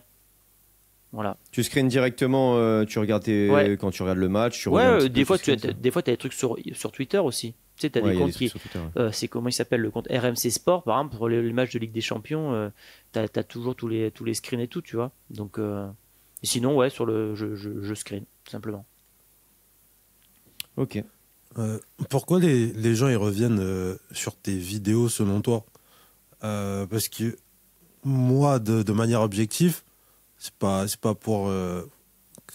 pour cracher sur les gens ou quoi, c'est de manière analyse pour avoir la réponse, pour savoir qu'est-ce qui fait de bonnes vidéos. c'est pas toujours les gens qui font les plus de vues qui sont forcément les plus calés sur le foot ou qui ont la meilleure expertise. Euh, pour toi, quel est le poids de la personnalité dans une bonne vidéo, dans une bonne chaîne YouTube, pardon? Bah, c'est sûr qu'en fait, il faut quand même que les gens s'attachent à ta personne, je pense. Si tu es quelqu'un qui est pas agréable ou qui ne correspond pas à la cible, je n'en sais rien. Si les gens ils aiment pas quand tu balances des insultes, bon, bah, si tu fais que balancer des insultes, les gens vont pas revenir. Donc il y a une part de fidélisation. Moi, je sais que mes vidéos sur les débriefs, j'ai toujours à peu près le même public, tu vois, maintenant, parce que bah, ils s'attachent à ce que je dis, à comment je le dis, à ma personnalité. Maintenant, bah oui, des fois, il y a des mecs qui font peut-être 3 fois plus de vues que toi et tu peux pas comprendre et après c'est comme ça et tu dois. Je pense qu'il faut pas aussi regarder tout ce que font les autres parce qu'en fait, sinon ça peut te rendre malade, tu vois. Tant mieux pour eux au final si ça marche. Moi, je suis content de faire ce que je fais, des vues que je fais, de pouvoir en vivre, etc. Bien sûr que tu veux toujours faire mieux, mais si tu es tout le temps, entre guillemets, en train de regarder, de chercher pourquoi lui, il a 3 fois plus de vues que moi, bah, peut-être que ça vient de sa personnalité qui accroche plus avec YouTube, tout simplement. Peut-être qu'il est mieux référencé sur l'algorithme parce que bah, il travaille mieux sa chaîne, tu vois, ça peut être plusieurs raisons. J'ai pas la réponse exacte. Bah t'as deux contre-exemples que tu peux mettre à côté qui sont marrants. C'est Mohamed Eni et Willou. C'est de la niche football, mais t'as un Mohamed Eni, c'est totalement du divertissement et c'est de l'insulte et des phrases un peu rigolotes pendant 15 minutes. Et puis t'as Willou, c'est de la pure analyse football, voilà. Et chacun y trouve son compte. Et au final, il y en a qui adorent Willou, qui n'aiment pas Mohamed Eni et inversement. Et voilà, tout dépend de ce que je cherche. Mais encore une fois, c'est comme qu'on disait au début de la vidéo. Il y a toujours, peu importe ta personnalité, tu auras toujours de quoi trouver ton audience. Ce qu'il faut, c'est que tu te dénatures pas voilà. et que tu fasses bien ce que tu fais et que tu essayes toujours d'améliorer ce que tu fais, ton matériel, ta diction, peu importe. Ouais, tu vois, je pense que Eni, alors je le connais pas, je l'ai jamais croisé, mais je pense que c'est vraiment un gars qui est comme ça dans la vie, tu sais, qui fait beaucoup de blagues, etc. Donc en fait, je pense que c'est aussi sa nature d'être comme ça. Alors peut-être qu'il a un personnage, mais je pense qu'à la fin, tu peux pas avoir un personnage pendant 10 ans sur Internet. Je pense que c'est trop compliqué. Donc, je pense qu'aussi, l'une des réussites sur YouTube, c'est d'être soi-même, tu vois. Moi, j'ai jamais voulu parler d'une manière différente comme je vous parle là. Moi, je parle naturellement. Et je pense que le côté authentique, c'est important aussi, tu vois. Que les gens sentent que tu es une personne vraie et que tu n'es pas en train de faire de la comédie. Et les gens, en tout cas, peuvent s'attacher aussi au côté naturel. Mais après, oui, Willou, c'est pas du tout le même format et la même façon de parler que Eni, mais bon, c'est pas le même public aussi, si tu veux. Il y en a, ils veulent voir Eni. Moi, ça m'arrive de regarder Eni quand il fait ses conneries, mais je vais pas regarder toute sa vidéo, je vais juste regarder le moment où la télé prend cher, quoi. Donc, mais voilà, alors que si tu te poses sur Willou, bah Willou, tu peux prendre plus le temps de comprendre ce qu'il va dire, pourquoi il le dit, etc. Donc, c'est deux consommations différentes. Non, mais je posais la question parce qu'en fait, nous, on a un podcast et on a plusieurs hosts. Et on se rend compte des fois que sur les mêmes sujets... Il y a des hosts qui ne font pas l'unanimité. Non, ouais, mais on a les mêmes sujets, c'est la même ligne éditoriale. Et tu te rends compte que selon la personne qui host, les vues, elles sont pas pareilles. C'est pour ça que je te demandais côté personnalité, parce que, je sais pas, il y a des gens, peu importe ce qu'ils disent, peut-être t'as envie de les regarder. Parce que c'est un truc peut-être qui rajoute des choses à certaines chaînes YouTube. Il y a des gens, ils sont captivants, ils sont lumineux. Oui. Je sais pas comment expliquer. Il y a des gens, quand ils parlent, parce que notamment Rekoba, c'est celui sur notre chaîne. Limite, quand j'essaie de monter une équipe, j'essaie de le mettre dedans parce que les autres, ils sont un peu trop négatifs. Tu mets Reko pour balancer un mec positif, lumineux. Et je commence à comprendre l'importance de ça. Avant, sur YouTube, je me disais, il faut être performant sur ce que tu dis. Par exemple, si tu es dans le foot, il faut que tu regardes des matchs de foot, faut que tu aies une connaissance foot. Et au final, je me rends compte que il n'y a pas que ça. Ouais, il faut avoir de la connaissance, mais en fait, il faut aussi accepter de se tromper. Moi, il y a plein de fois où des fois, je me trompe dans une anecdote et les gens me corrigent. Et je le prends très bien, tu vois. Tu peux pas être expert sur tout. C'est pas possible de se souvenir de tout. Et moi, il y a plein de fois où les gens me corrigent et je dis, merci, tu vois, je m'étais trompé, je le serai pour la prochaine fois. Après, oui, il y a des gens qui sont plus captivants que d'autres, mais ça, je pense que c'est pas dans tous les métiers, en fait. T'as un commercial qui va mieux vendre qu'un autre. Pourtant, il a fait la même école, le même nombre d'études et tout. C'est la personnalité, c'est ça, pour moi, tu trouveras ça dans tous les métiers, en fait. tu peux pas trop l'expliquer. Il y a des gens qui vont s'attacher à une personne plus qu'à une autre. Ouais, c'est la personnalité, mais après voilà, pour moi c'est un mix de tout. Il faut avoir de la personnalité, mais il faut aussi être soi-même. Il faut aussi faire, pour moi, un travail qualitatif. C'est-à-dire que moi, ce que j'ai envie, c'est que quand même le gars, quand il sort de ma vidéo, il ait appris ou compris quelque chose, tu vois. Je veux pas balancer des trucs que pour balancer des trucs. C'est pour ça que quand je fais aussi un débrief et que je mets des images, bah, je tente d'expliquer ce que moi j'ai compris à travers cette action-là, tu vois. Ouais. Et peut-être qu'il y a des gens qui vont dire, bah non, il voulait pas faire ça. C'est chacun une méthode différente. Je pense pas qu'il y ait vraiment aujourd'hui de secret sur Internet pour t'as des bases, hein, comme je disais tout à l'heure, la miniature, le titre, une vidéo assez structurée et d'une durée, parce que tu fais aujourd'hui une vidéo de 2 minutes, ça marche pas. Enfin, sauf quand tu t'appelles Cristiano Ronaldo avec YouTube là, il fait une vidéo de 2 minutes, mais sinon ça marche pas. Donc bon, ouais, c'est multifactoriel. Mais j'ai pas d'explication sur pourquoi les gens regardent plus une chaîne qu'une autre. Je pense que c'est lié à plein de choses. Ouais, puis après, tu as aussi le travail et la régularité, hein, et le contenu que tu proposes. À un moment donné, tu sais, des fois, tu n'es peut-être pas le meilleur créateur de contenu, mais si tu fais du contenu régulièrement et qui peut intéresser, que tu sais faire cliquer, etc., il y a des gens qui vont regarder ta vidéo. Si tu es dans une niche où il n'y a pas beaucoup d'offres, mais qu'il y a de la demande, bah, tu vas être bien positionné, donc forcément, tu vas avoir du trafic. Donc voilà, il y a un mec comme Loris Giuliano qui est très très drôle dans son personnage et qui est hyper captivant et que tu adores regarder des heures. Et pourtant, il fait très très peu de vidéos, mais elles sont rares, tu vois. Donc au final, ça fait quand même beaucoup de vues. Mais si toi, tu fais plus de vidéos et que tu fais moins de vues, mais tu peux quand même te retrouver, c'est ce qu'on disait tout à l'heure, par rapport à Alex de Castro, tu vas quand même avoir ton taux de vue. Donc si tu travailles et que tu es régulier et que tu as une personnalité somme toute normale en soi, tu auras ton audience. Ouais, et puis c'est la force de l'habitude. C'est-à-dire qu'à force de passer sur Internet, les gens te voient 1 fois, 2 fois, 3 fois, et en fait, tu deviens, entre guillemets, un personnage d'Internet à force. Quand ça fait des années que tu es sur Internet, bah, les gens, ils te voient soit à travers tes miniatures, soit à travers un extrait qui pop sur d'autres réseaux, soit bah, directement sur tes vidéos YouTube. Et en fait, à force, les gens viennent te voir ou pas, tu vois, mais il y a des mecs qui cartonnent, qui ont des millions d'abonnés, tu sais pas pourquoi. T'as l'impression que, ouais, ok, les gars, il a pas une analyse qui est 10 fois supérieure à la mienne et pourtant il a 10 fois plus d'abonnés que moi. Mais en fait, c'est comme ça et j'ai envie de dire tant mieux pour lui s'il a trouvé la clé que toi t'as pas trouvé. Et puis, il faut travailler et continuer de s'améliorer. Le travail, c'est la clé, comme dans tout domaine. Pour ceux qui ont été patients et qui sont là encore après 1 heure, on va parler d'un sujet qui peut vous intéresser et vous motiver. Là, on va partir sur la partie business du podcast. Nous, on a une problématique avec Réco. On va voir comment, peut-être toi et Christophe, vous avez su gérer la chose de manière différente. Comment vous avez fait pour trouver des sponsors hors paris sportif dans une niche foot? Parce que oui, je sais que vous avez un sponsor paris sportif, mais on a l'impression qu'en dehors de ça, c'est un peu compliqué dans la niche foot, notamment par exemple sur la chaîne où on est avec Réco sur Créateur de Succès. Bah, on sait qu'on va avoir plusieurs opportunités de sponsors, alors que là-bas, ça a l'air d'être assez limité. C'est vrai que sur le foot, il n'y en a pas des masses. Alors moi, qu'est-ce que je fais? Quand j'en vois passer un sur une autre chaîne, si ça peut coller à ma communauté, parce que c'est toujours ça qui est important, c'est que quand tu veux un sponsor, il faut qu'il soit accepté par les gens qui te regardent, faut pas faire n'importe quoi, évidemment. Je contacte, moi ça m'est arrivé de contacter et d'avoir le deal, voilà, tout simplement. Mais sur 10 mails que tu vas envoyer, il y en a peut-être qu'un qui va réussir. Mais si je n'en avais pas envoyé, je l'aurais pas eu. En fait, je pense qu'il faut être aussi proactif. Sinon, ça veut dire qu'il faut que tu aies quelqu'un qui travaille pour toi. Mais plus tu as d'intermédiaires, moins à la fin, moins tu touches. Hein. C'est comme tout.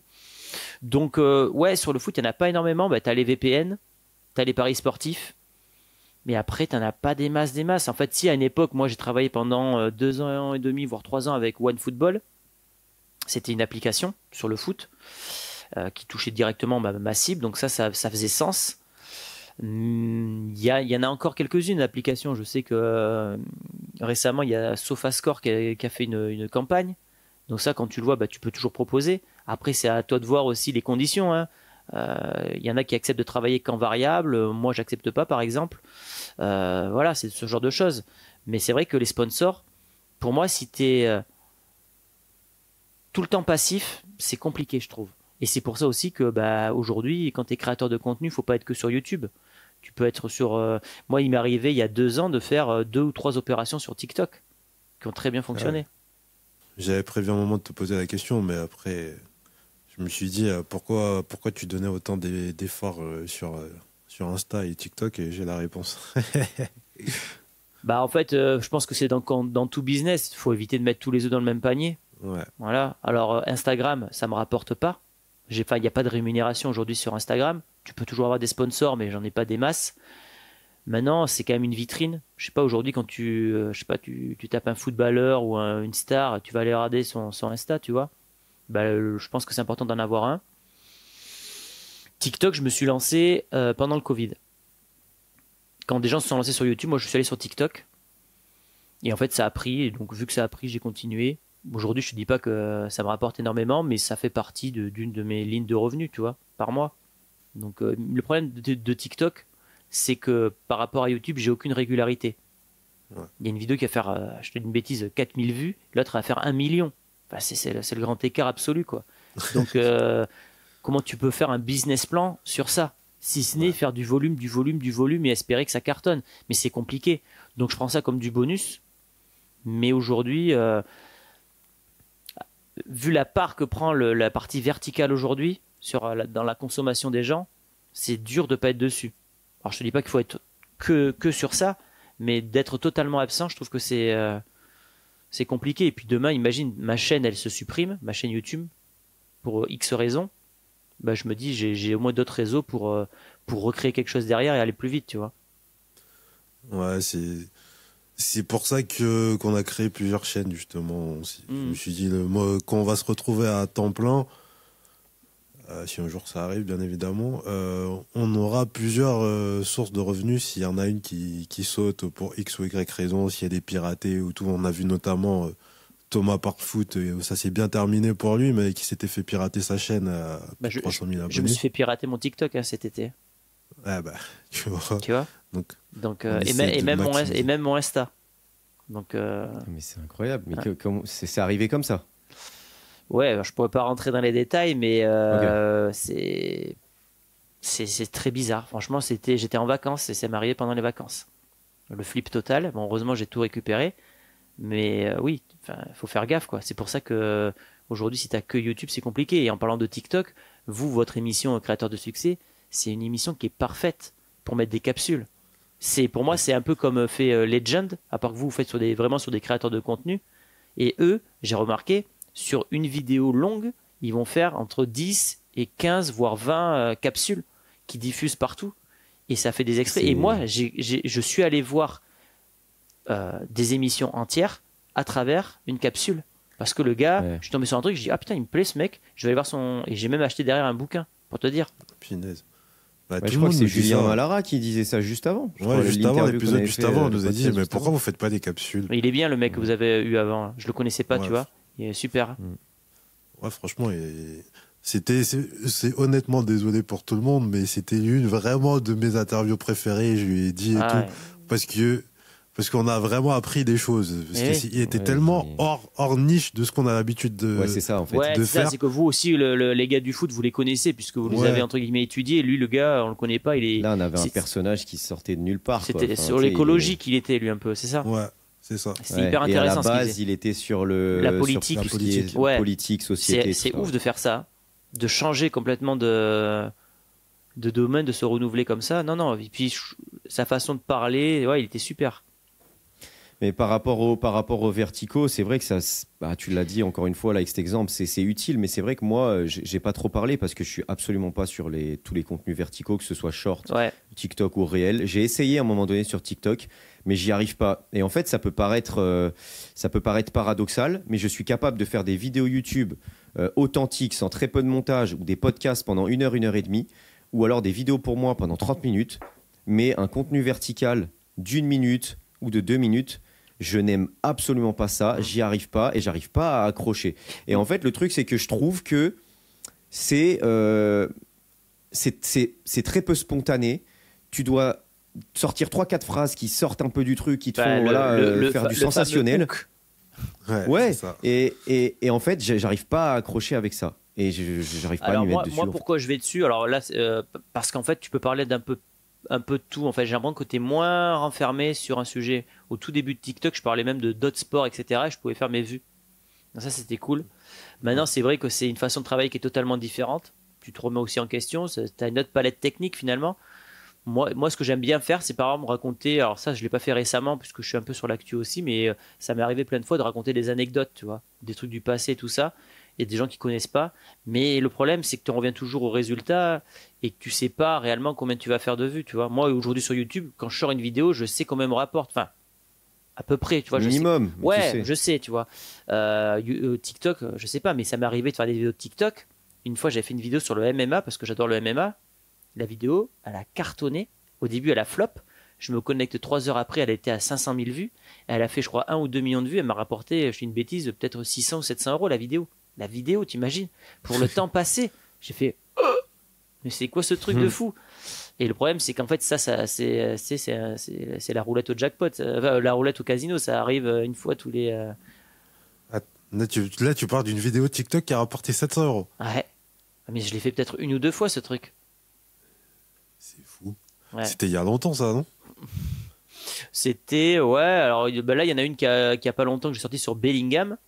Et j'ai dit pourquoi Bellingham, il a plein de taches sur le visage là. En fait, moi, je m'étais posé la question. Donc, je me suis dit, si je me pose la question, c'est qu'il y en a d'autres qui se la posent. Donc, j'ai cherché sur Internet. J'ai fait une vidéo d'1 minute. La vidéo, elle a fait un peu plus d'1 million de vues. Ouais. Et elle m'a rapporté, je sais plus combien elle a rapporté, mais dans les 200 et quelques euros ou 300 et quelques euros, la vidéo. Ah, moi, je pensais que c'était fini, ça, sur Non, TikTok. non. Parce que tout le monde me dit, TikTok, Alors, un peu, c'est des crevards. ça a diminué, hein, ça a vachement diminué hein, la rémunération sur TikTok. Mais en fait, si tu prends ça comme du bonus, Ouais. voilà. Et le truc qui a changé aussi, c'est les droits d'auteur. Les droits d'auteur, avant, tu pouvais mettre un petit peu n'importe quoi sur TikTok. Là, ils ont un petit peu resserré la vis parce que ça partait en live. Bah ouais. Et avant, moi, je mettais des extraits vidéo dans mes verticaux. J'ai décidé de plus le faire parce que à force de prendre des strikes ou des avertissements, je me dis pareil. Bon, est-ce que ça vaut le coup pour des vidéos d'1 minute de détruire un travail de 2-3 ans, tu vois? Donc maintenant, je mets juste des photos et puis voilà quoi. On va peut-être revenir sur TikTok. Et en tout cas, votre émission là, vous pouvez le faire. Hein. Franchement, en fait, pour moi, tu as 2 façons de travailler aujourd'hui sur le vertical. C'est soit tu reprends des parties de ta vidéo pour faire comme des teasers et tu les postes. Donc tu peux le mettre sur Instagram ou sur TikTok. Sur Short, ça dépend si tu veux le mettre sur ta même chaîne ou sur une chaîne à part, tu vois. Et puis après, soit tu crées. Moi, je préfère créer. Je préfère apporter un contenu complémentaire. Après, il y a différentes versions. Il y a des gens qui préfèrent faire du découpage et ça marche très bien. Je reviens à Legend, mais leur chaîne de TikTok, c'est que des découpages de leur émission. Ça cartonne, tu vois. Et ça rapporte de l'argent. Donc, chacun a sa stratégie. Mais pour moi, aujourd'hui, quand même, c'est assez important, tu vois. Et c'est comme ça que j'ai monté mon Instagram. Hein. Instagram, je comprenais pas. Je n'arrivais pas à monter ce réseau. C'est peut-être le réseau le plus difficile à monter, Instagram. C'est ça. Ouais. C'est la folie, ce réseau. Les gens sont exigeants de fou. Et d'ailleurs, depuis que j'ai, entre guillemets, diminué ma qualité de production parce que je mets plus de vidéos, bah, je vois que mes vidéos, elles sont moins mises en avant. C'est un peu le réseau premium Instagram. Ouais. C'est très dur. Et je suis monté qu'avec les Reels. Mais du coup, mon compte Insta, il est référencé pour les Reels. Pour les photos et stories, je vais faire moins de vues. Et à l'inverse, un compte qui est monté qu'avec les photos, peut-être qu'il sera moins référencé sur les vidéos, si tu veux. Je pense que c'est un peu comme YouTube. Si tu as habitué ta chaîne qu'à faire du live, bah, le jour où tu passes sur un autre format, bah, l'algo il comprend pas. Bah, je pense que c'est un peu pareil sur Insta. En tout cas, moi je l'analyse comme ça. Pour revenir à la partie business, tu vas dire que t'as j'ai bien la peur partie de... business, toi. Je sais, à chaque fois que tu dis ça, t'as toujours le petit sourire là. non, mais je sais. Moi, oui, j'aime beaucoup la partie business. Ouais. Mais c'est même pas... Là, tu vas dire encore que tout à l'heure, j'ai parlé du futur de manière pessimiste. Et là, je recommence. Mais vu que ça s'est amené à nous arriver, je vais te poser la question. Est-ce que tu n'as pas peur que les marques en France finissent par faire comme les marques aux USA au niveau du sponsoring? C'est-à-dire que, par exemple, au lieu de donner de quoi vivre à un mec qui a 300 000 abonnés en termes de sponsoring, qu'ils étalent ça sur 30 personnes à 10K. Chose qui se fait beaucoup aux States parce qu'ils se rendent compte que finalement, ce qu'ils appellent les micro-influenceurs, je crois. C'est eux qui ont les meilleures conversions. Voilà, exactement. Donc, est-ce que tu as peur de ça? Parce que souvent, j'en parle avec Reco qui est affilié à justement le même sponsor que vous au niveau Paris Sportif. Et je lui dis, peut-être te base pas trop là-dessus parce que demain, s'il y a la vague qui change comme ça a changé aux States, ça peut être assez violent. Ben, t'as raison, je pense que moi j'ai ma meilleure amie qui fait des newsletters, elle a une petite communauté, mais quand je dis petite communauté, c'est 400 personnes ou 500 personnes. Elle convertit ultra bien. C'est-à-dire que sur les micro-communautés, en fait, tu te sens privilégié de faire partie d'une micro-communauté et donc tu vas donner plus ta confiance que si tu fais partie d'une personne parmi peut-être 3 millions. Il y a des statistiques qui étaient sorties sur ça, sur le fait que quand tu as des petites communautés, visiblement tu convertis mieux. Mais je pense que la recette, en fait, c'est pas d'avoir une audience ou des abonnés, c'est d'avoir une communauté. Tu vois? Et moi, tu vois, par exemple, sur ma chaîne, tout le monde m'appelle Thomas.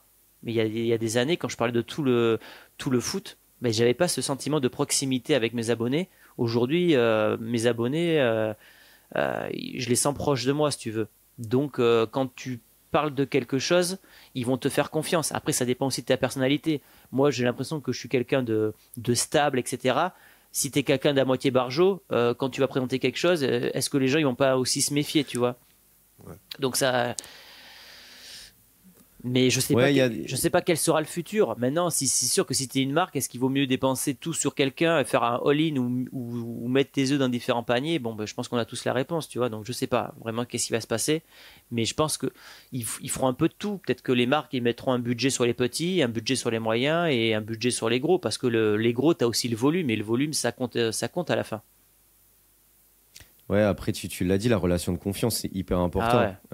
Et moi, là-dessus, il y a un truc qui m'aide, c'est les podcasts que je peux faire, par exemple, sur Paris Central. Bah, ça me rapproche encore plus de ma communauté. Bah, exactement. Déjà, quand tu l'es en vidéo sur ta propre chaîne et que tu parles, etc., bon, déjà, tu réponds aux commentaires. Là, on revient aussi au truc de tout à l'heure. Les commentaires, c'est important de répondre. Plus tu réponds, plus tu échanges avec ta communauté. Ça te prend du temps, mais ça va faire que derrière, tu vas être beaucoup plus proche d'eux. Eux vont se sentir aussi beaucoup plus proches de toi. Et c'est comme ça aussi que tu construis une communauté. Mais le fait de faire des podcasts sur Paris Central, forcément, ça me rapproche aussi encore plus d'eux. Ouais, exactement. Et la deuxième chose, c'est ce que tu disais, les micro-influenceurs qui convertissent mieux. Moi, j'ai un pote. Moi, je pensais surtout que ça, c'était un peu une phrase, tu sais, bateau, etc. Et tout. Je l'avais pas encore vu de mes propres yeux. J'ai un pote qui a fait une vidéo sur le codage et qui proposait un service alors qu'il avait 300-400 abonnés. Mais comment il a converti? Mais j'étais choqué. Oui. Une vidéo, 4000 vues, 300 abonnés. Et comment il a converti derrière son offre? J'étais choqué. Et c'est là que j'ai compris. Non, mais c'est ça. Mais après, il y a un truc qui marche bien. C'est que tu vois, par exemple, sur les contenus verticaux, pour moi, tu peux pas avoir de communauté. Les gens peuvent pas s'attacher à toi en 1 minute. Par contre, tu fais un contenu d'1h30. Moi, quand j'achète jamais sur Internet les trucs. La dernière fois, je suis tombé donc sur l'émission de Legend, là, et il y a un mec qui m'a fasciné. Pendant 1h30, j'écoutais l'émission. Ça m'a donné envie d'acheter son bouquin derrière. Mais parce que il y a eu une émission longue. Donc en fait, le format long, ça pousse les gens à s'attacher davantage à toi que du format court. Tu vois, donc ça c'est et donc du coup à faire de la conversion si jamais tu vends derrière une formation ou un produit. Donc le format long, c'est l'énorme avantage pour moi, c'est ça. C'est que les gens, s'ils regardent pendant 1 heure, s'ils regardent pendant 1 heure, c'est qu'ils t'apprécient. Tu restes pas à regarder quelqu'un pendant 1 heure si tu l'aimes pas. On avait d'ailleurs l'exemple avec Drayas, un des intervenants de notre média, qui prend souvent un peu la foudre dans les commentaires ou quoi que ce soit, qui est un peu le vilain petit canard. Sauf que quand il n'est pas là, à un moment donné, il n'était pas là pendant 2-3 semaines, il y a quand même du monde qui disait « Oh, où est-ce qu'il est Drayas ?» Et au final, t'aimes bien ne pas l'aimer. Et ça, c'est quelque chose, mine de rien, qui fait que quand tu es sur un podcast pendant 1 heure, 1 heure et demie, certes, tu t'aimes bien ne pas l'aimer, mais au final, tu l'aimes. Mais pour moi, c'est la vraie force du contenu long. Et d'ailleurs, je pense qu'aujourd'hui, comme je te l'ai dit tout à l'heure, on va avoir un truc qui va être scindé en deux. On aura du contenu très long et du contenu un peu comme les marques de fringues en fait. Quand tu as des marques de fringues, si tu crées une marque de fringues et tu es au milieu, c'est pas bon. Soit il faut faire du pas cher et du volume, soit tu fais du très qualitatif et tu vends très cher. Quand tu es au milieu, généralement, tu as le cul entre deux chaises et c'est jamais bon. Aujourd'hui, moi, je suis le cul entre deux chaises puisque je fais du format moyen. Peut-être que je vais devoir faire du format à terme plus long. Il va falloir s'adapter. Si demain YouTube pousse du contenu d'une demi-heure et qui pousse pas du contenu d'un quart d'heure, ben je ferai du contenu d'une demi-heure. Tu vois, c'est aussi ça. Quand tu es créateur, tu dois t'adapter. Internet a tellement évolué en 10 ans que si tu ne t'adaptes pas, tu meurs en fait. On va tester la théorie de Thomas tout de suite. Ça fait 1h30 qu'on est ensemble, donc ça veut dire que vous nous appréciez. Donc, je vais profiter pour vous parler de notre programme qui vous accompagne à vous développer sur YouTube. Et dans le prochain épisode, on verra si ça a converti ou pas. Et on en parlera dans le prochain épisode. Voilà. Ensuite, je voulais te parler aussi de ta tarte, entre guillemets, parce qu'ils disent paille en anglais, mais tes sources de revenus différentes. Qu'est-ce qui rapporte le plus entre partenariat, pub ou autres sources de revenus? Bah aujourd'hui, moi, j'ai les revenus publicitaires classiques, donc sur YouTube et TikTok. Et après, j'ai les partenariats. Partenariat, tu peux avoir des partenariats à l'année, donc on a le même avec Recoba, ou après des sponsors, on va dire momentanés, tu vois, sur une période d'un mois ou 15 jours. Maintenant, je vais te dire, tu veux que je te répartisse, c'est ça Ouais, qu'est-ce qui rapporte le plus en entre pourcentage les... à peu près, ouais. Je dirais 40, 40, 20, tu vois, 40% des revenus pub, 40% les sponsors, peut-être un peu plus, et le reste sur TikTok, tu vois. Après, c'est jamais pareil, hein, selon les mois, mais si je dois lisser comme ça, je dirais comme ça. J'ai pas un 80-20, si tu veux, c'est... Ok, étonnant, il y a beaucoup de 80-20. Bah, c'est vrai, la majorité qu'on a eue, c'était du 80-20. 80-20, ça me paraît énorme quand même. C'est-à-dire que les gars, soit ils font pas beaucoup de vidéos, soit ils ont Après, énormément de sponsors. C'est vrai que tu fais beaucoup de vidéos et tu fais beaucoup de vues aussi, donc Ouais. je pense que ça tend vers le 40-40. Ça dépend. Je crois que Julien, juste avant, il était à 60-40, mais c'était par exemple Plus le même, je crois. Le Il Guito était qui était à 80, 80-20 parce qu'il faisait pas beaucoup de sponsors. Oh non, le Guito, il doit pas être à 80-20. Il envoie des vidéos tous les jours, Logan. Je le connais bien. Oui, mais dans l'autre sens. Ah, il fait plus de revenus pub que de sponsors, tu veux dire? Ah oui. Exact, c'est ce qu'il a dit. Ok, d'accord. Ouais, ça m'aurait étonné parce que lui, il envoie. Hein. Lui, il y a pas de jour férié, c'est l'usine. Mais c'est l'usine. Mais ouais, je dirais ça. Peut-être un peu plus les sponsors parfois quand tu fais des mauvais mois en termes de vues. Mais Et du coup, qu'est-ce que tu penses de la stratégie que certains youtubeurs ont mis en place de faire du contenu premium payant? Est-ce que c'est quelque chose qui pourrait t'intéresser à moyen long terme? Contenu premium, c'est-à-dire pour... Il y en a, ils font des vidéos sur leur chaîne, mais il faut être membre pour les oui. voir, donc du coup, contenu premium. Mais alors justement, tu fais bien d'en parler parce que je crois que j'ai reçu une notif il y a pas longtemps. Hier.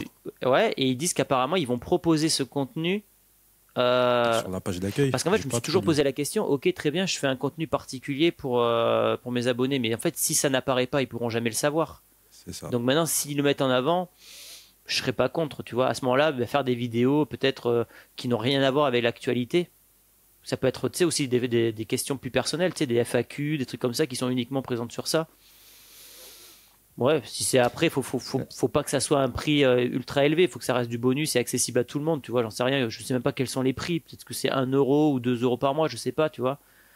Bah, les prix, tu les fixes toi-même. Tu peux faire plusieurs offres et c'est toi qui les fixes. Maintenant, c'est vrai que le truc, c'est que déjà, YouTube n'a jamais eu forcément la fonction un peu sub comme peut l'avoir Twitch, par exemple.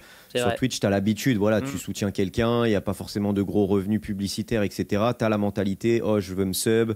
Voilà, tu as ton petit badge sur le chat, etc. C'est du live, donc ton petit badge, etc. Tu le vois tout le temps et tout. Donc, c'est pas le même microcosme. Et c'est vrai que sur YouTube, pour le coup, ok, il y a le petit bouton rejoindre en dessous, mais personne ne sait forcément à quoi ça sert. C'est ça. Et puis, comme tu le dis, en fait, le contenu, il n'est pas mis en avant. Si demain, sur la page d'accueil, il y a une petite vidéo avec un petit cadenas, avec un titre et une miniature qui donne envie et tout, bah ouais, nous, on va avoir envie de faire du contenu un peu exclusif et les membres ou les futurs membres pourront voir ça et seront attirés par le fait de se dire, ok, j'ai envie d'en faire partie ou alors j'ai juste envie de voir ce contenu-là, donc je vais payer. Mais il est tellement pas mis en avant que c'est tellement un système un peu dans le grenier que... Et le problème, c'est que tu as habitué une audience à avoir du gratuit. Quand tu es habitué à avoir du gratuit et que tu fais payer, c'est compliqué. Alors que Twitch, ils ont mis ce système dès le début, j'imagine. Moi, j'y suis pas sur Twitch, donc pour le coup, c'est vraiment. Je te parlais de mettre les œufs dans différents paniers, mais tu vois, Twitch, j'y suis jamais allé. Pour la simple et bonne raison que j'ai fait une fois des lives sur YouTube, je suis sorti rincé, mais vraiment, mais crevé. Et en fait, je me suis dit, ok, ben, je préfère faire ma vidéo et après je coupe que faire 3 heures de live où tu parles tout le temps, parce que tu peux pas avoir de moments où tu parles pas sur un live, tu vois. C'est fatigant, donc c'est pas mon truc. Ouais, je suis tout à fait d'accord. Après, moi, c'est plutôt l'inverse. J'aime beaucoup les lives, j'aime pas trop faire des vidéos parce que. Ben, les lives, t'as une proximité avec les spectateurs aussi. Ouais, mais j'ai l'impression d'être moins naturel parce que je vais dire quelque chose. Après, je vais me dire, je peux le dire encore mieux. Alors que le live, t'as pas ça. Tu l'as dit, c'est fini. Tu peux pas revenir sur ce que t'as dit. Tu vas pas couper au montage. Ouais, je comprends. Ouais, dernier truc, tu sais, on parlait de la monétisation sous forme d'abonnement. Ben, ma meilleure amie là, qui fait sa newsletter, c'est gratuit, mais elle fait ça pour des professionnels, du coup, de son métier. Et tout le monde lui dit, mais la payante, à 4-5 euros par mois, elle en fait une par mois, mais la payante à 4-5 euros. Et c'est sûr qu'en fait, si tu fais ça et que tout le monde s'abonne parce que c'est quelque chose de qualitatif qui t'apprend quelque chose, ben, tu fais, je sais pas, 400 abonnés à fois 4 euros, ça fait déjà 1600 balles en plus. C'est clair. Mais maintenant, est-ce que les gens l'acceptent? C'est toujours pareil. Si tout le monde le fait demain, ça va devenir la norme. Mais si tu es le seul à le faire, tu vas passer pour le mec qui veut de la thune. Donc c'est compliqué en fait. C'est comme avec les partenariats et les placements de produits sur YouTube. Ouais, non, c'est comme avec les partenariats et les placements de produits sur YouTube. Maintenant, ça y est, c'est démocratisé. Même les paris sportifs, au début, il y en a beaucoup qui faisaient la gueule. Aujourd'hui, bon, bah, ça y est, c'est bon, c'est accepté. Toi qui consommes YouTube depuis longtemps, tu te rappelles, au tout début de YouTube, dès qu'un mec faisait un partenaire, c'était un voleur. Enfin, un partenariat, c'était un voleur. Le gars, on disait espèce d'escroc, il travaille pour une marque. Mais tout le monde le fait maintenant parce que les gens ont compris que sans ça, tu peux pas vivre. C'est ça. C'est ça aussi la difficulté du métier, c'est que ça reste un métier, si t'es pas structuré, avec un vrai business plan, que t'as pas de sponsor, c'est compliqué, tu vois. Aujourd'hui, mis à part, allez, peut-être les mecs ont 1 million d'abonnés et qui font impossible de vivre des vues, ouais. Eux, ils peuvent vivre des vues, tu vois. Mais sinon, enfin, c'est compliqué, hein.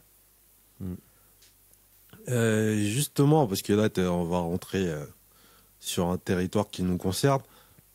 Comment tu as réussi à développer autant ta chaîne avec un boulot à côté?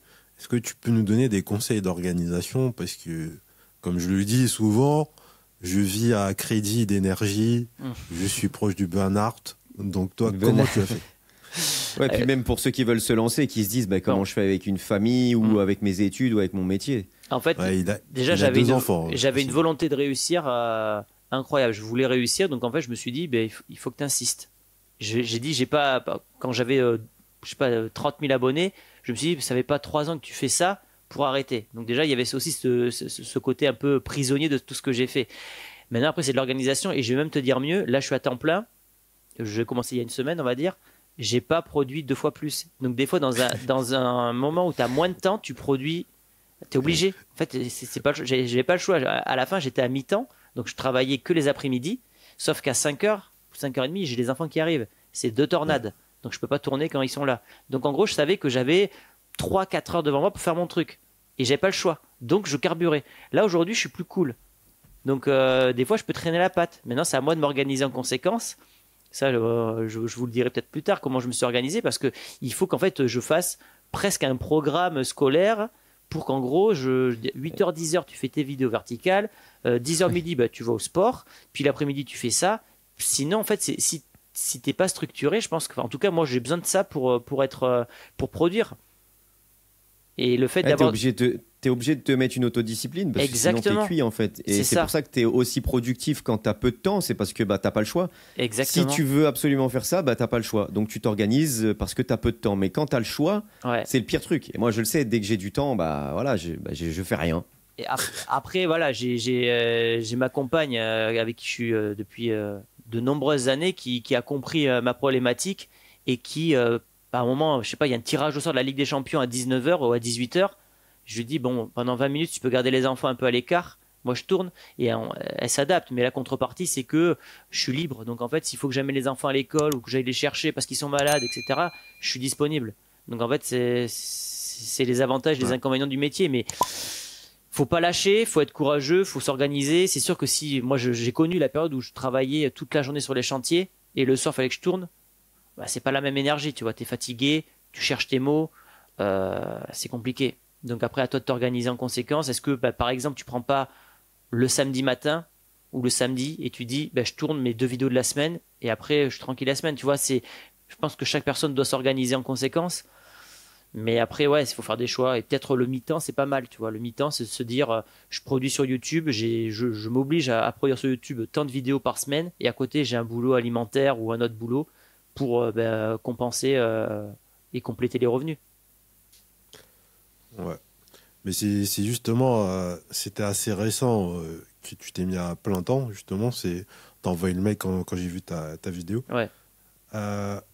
J'imagine que ça faisait longtemps que tu attendais ça. Mm.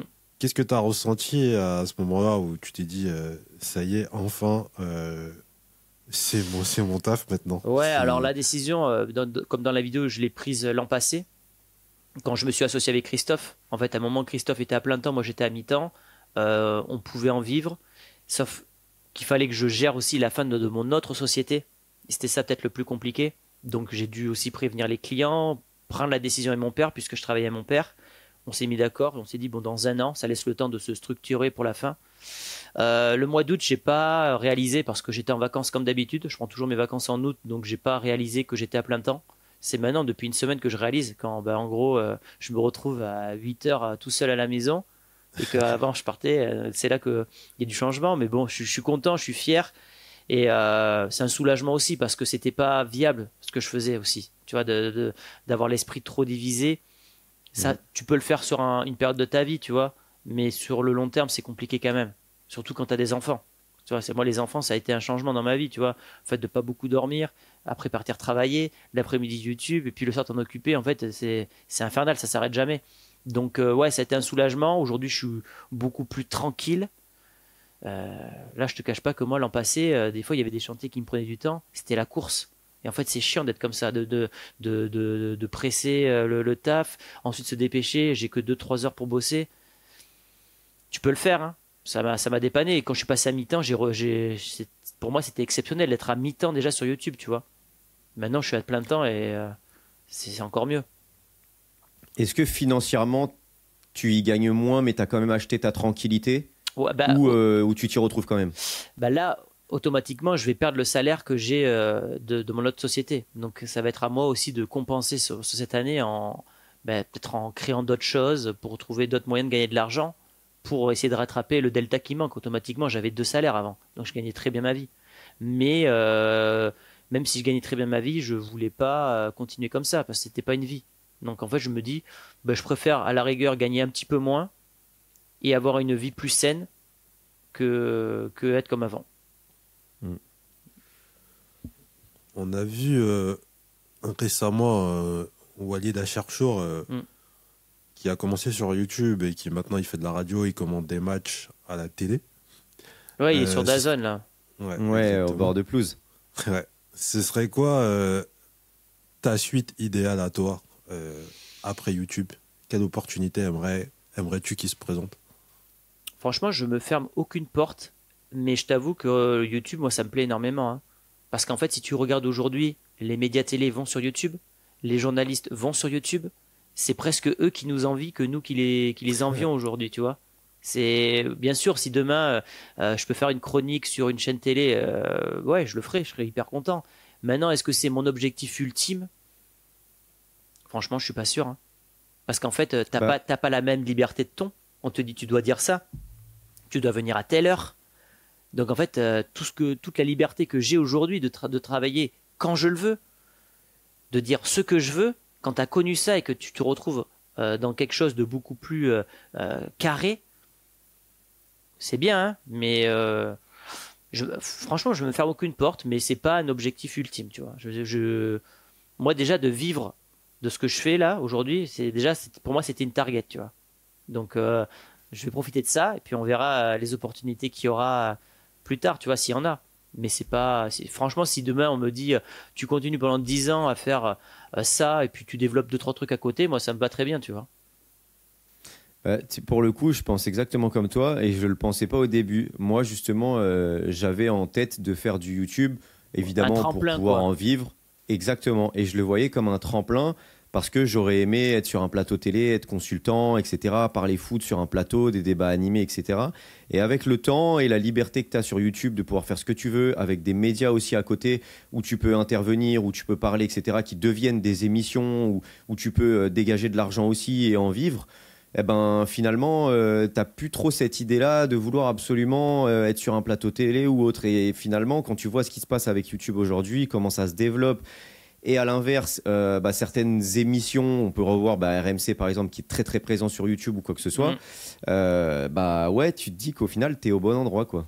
Bah regarde, ne serait-ce que les mecs comme Fabrizio Romano et tout ça, là, tous les journalistes, maintenant, ils vont sur tous les réseaux.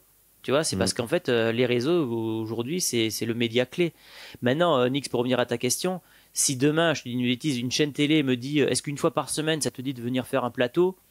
Ah ouais, je serais content. Déjà, pour l'expérience à vivre, t'as envie aussi de te faire des différentes expériences. Maintenant, si on me dit, t'arrêtes tout pour venir en télé, bah non. Parce que si demain, la télé ensuite me vire, j'ai tout perdu, tu vois. Donc, faire un peu des deux, ça me dérangerait pas. Mais c'est pas un objectif ultime. Voilà. Ok. Pour terminer ce podcast, on va te poser la question qu'on pose à tous nos invités. C'est quoi ton secret qui a fait que tu es arrivé aujourd'hui à plus de 336 000 abonnés sur YouTube?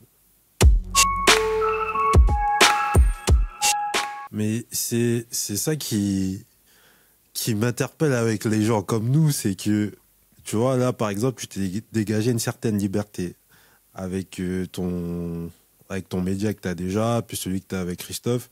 Mais est-ce qu'au final, parce que moi, c'est ma crainte, parce que je me dis, si je me mets à plein temps là-dessus, là, je suis déjà pas à plein temps, et j'ai 3 chaînes YouTube à gérer. Je me dis, si je me mets à plein temps, est-ce que je vais pas me retrouver à partir dans 5-6 chaînes YouTube différentes, et au final, je vais être toujours aussi stressé. Et là, je vois que tu en as déjà pas mal, et tu parles de encore mais non, mais t'étendre sur d'autres sujets. Ça sera peut-être quelque chose de différent. J'ai pas réfléchi, tu vois. On a quelques projets avec Christophe. On a quelques ça peut être idées. une marque de vêtements, par exemple. Ça peut être un truc qui a rien à voir, quoi. C'est Exactement. pas forcément une chaîne YouTube. Je sais pas, il y a plein de créateurs. Ils ont créé, enfin, de gros créateurs. Alors, moi, je sais pas ce que je veux faire, mais ils ont fait des restos là, tu vois. Ouais. Et en fait, ils ont utilisé leur audience pour diversifier. Comme ça, si leur chaîne se casse la gueule demain, bah ils ont des restos, tu vois. Je te dis pas que je vais faire ça, mais en gros, je pense pas honnêtement. Là, j'ai le vestiaire et YouTube. Et j'avais créé un truc de MMA, mais je pense que je vais arrêter. Mais je pense pas avoir à terme 4-5 chaînes YouTube. Enfin, je pense pas, tu vois. Parce qu'à un moment, j'ai pas envie que ça soit l'usine et que ça soit l'usine à vidéo. Je pense que tu as envie de faire autre chose. Ça peut être de la presta pour des médias, tu vois, style la télé de temps en temps. Ça peut être, tu disais une marque de vêtements. Alors moi, je sais pas si je ferais ça, mais ça peut être ce genre de truc, tu vois. Il y a plein de choses. Mais pour ça, il faut aussi une audience. Donc, avoir une audience, je pense que c'est hyper important. Avoir une communauté, c'est encore mieux. Et réussir à monétiser sa communauté, je pense que c'est le Graal. Moi, il y a un gars que je suis qui est dans les mangas animés, c'est un truc que j'aime beaucoup. Et le gars, il a créé comme un média, mais sous forme de bouquin une fois par mois, avec un système d'abonnement. Et ça marche, ça cartonne, tu vois. Donc le gars, il a trouvé la recette, tu vois. Il a adapté un produit à sa communauté. Et le gars cartonne, tu vois. Alors, nous, dans le foot, c'est plus compliqué. Dans le cinéma, c'est compliqué. Mon père qui regarde les trucs de musique, c'est facile. Le gars vend des formations de guitare, de piano, j'en sais rien. Il vend du digital, c'est facile.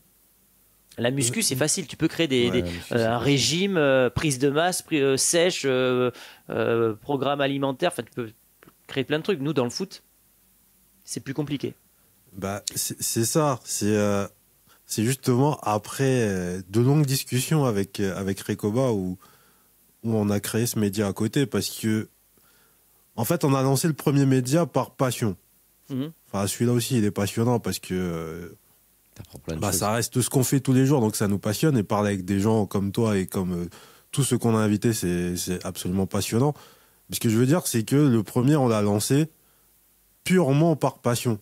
Et au final, on s'est rendu compte, comme tu as dit, toi, ça faisait déjà 2-3 ans que tu étais dedans et que tu voulais pas arrêter, que c'est un peu plus compliqué de monétiser ce genre de chaîne que celle sur laquelle on est actuellement. Et ça fait 2 ans, voire plus, que dans ma tête, je me dis, t'as une audience qui est quand même assez conséquente, mais tu n'as pas de produit à vendre. Et ça, c'est un truc qui me perturbe, parce que je me dis, si j'avais l'audience que j'avais sur cette chaîne de foot, sur celle-là, par exemple, bah, c'est le jour et la nuit niveau revenu. Là, j'ai une audience, elle est assez conséquente, mais je peux rien en faire. Et c'est pour ça que je dis souvent, et notamment on en parle dans le programme qu'on fait avec Réco, c'est les gens, quand ils se lancent, faut réfléchir. Si ton but, c'est juste de faire des vidéos YouTube, vas-y, fais-toi plaisir. Mais si tu veux vraiment que ça soit ta carrière et tout, je pense qu'il faut vraiment réfléchir à dans quel type de chaîne YouTube tu te lances. Parce que autant j'aime le foot, autant je me dis... Mais ça, c'est sûr. Mais ça, c'est le genre de détail que j'ai pas réfléchi quand j'ai lancé ma chaîne YouTube. YouTube. Bah oui, parce que quand tu lances ta chaîne, en vrai, c'est purement de la passion. C'est parce que tu as envie de le faire et tu le fais. Et tu ne connais pas le business. Mais après, au bout... Exactement. Et après, quand tu découvres les choses, etc., et avec la passion, tu peux toujours perdre des heures et être rémunéré très peu ou quoi que ce soit. C'est pas grave. La passion, elle t'anime et tu continues par passion.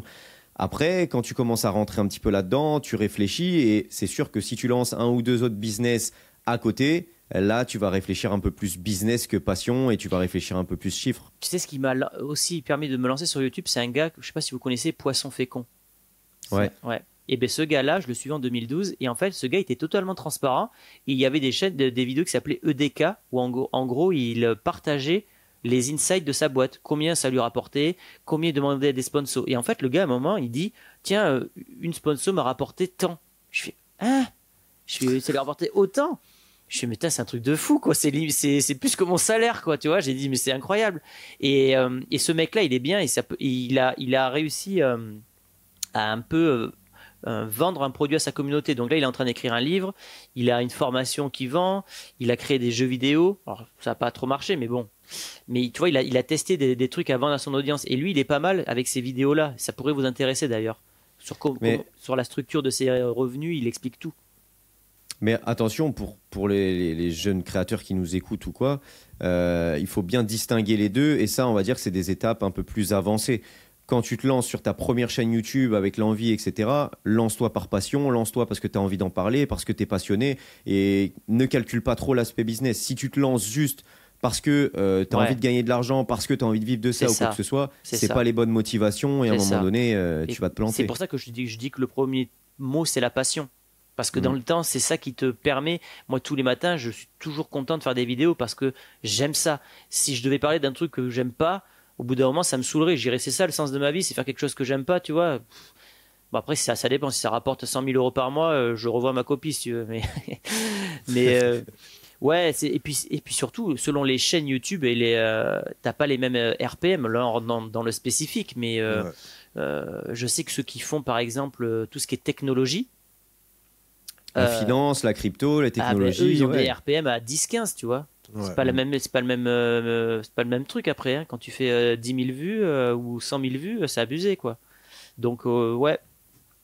Voilà. Bah écoute, merci d'être passé dans nos créateurs de succès. Vous pouvez retrouver Thomas sur YouTube, Chronique Foot, la chaîne de Vestiaire avec son associé Christophe. Sur Insta, c'est Chronique Foot aussi, TikTok aussi, Chronique Foot partout. Ouais. Donc n'hésitez pas à liker, à vous abonner. Et merci pour l'invitation. Très heureux d'être venu parce que j'ai consommé. Alors j'ai pas tout consommé, mais franchement, quand j'ai vu, je crois que la première que j'ai regardée, ça devait être soit Alex Di Castro, soit Loguito. Je sais plus quel était le premier dans l'ordre, mais je crois que c'était Alex. Ouais. Et en fait, ce qui est intéressant, c'est que tu as envie tu regardes ça pour te dire aussi en tant que créateur, est-ce qu'il rencontre les mêmes difficultés que moi, tu vois, ou est-ce que je suis un cas à part. Et du coup, c'est vachement intéressant. Ouais, ça retrace un petit peu tout en fait. Ça permet déjà à son audience de connaître un petit peu plus des choses qu'ils ne connaissent pas de la vie du créateur. Et puis même nous, entre créateurs, de voir les étapes qu'il a pu suivre, comment ça se passe, comment il a pu répondre à certaines problématiques, etc. Donc ouais, c'est hyper intéressant. Et nous qui le faisons, franchement, c'est hyper captivant. C'est énorme. Franchement, c'est énorme.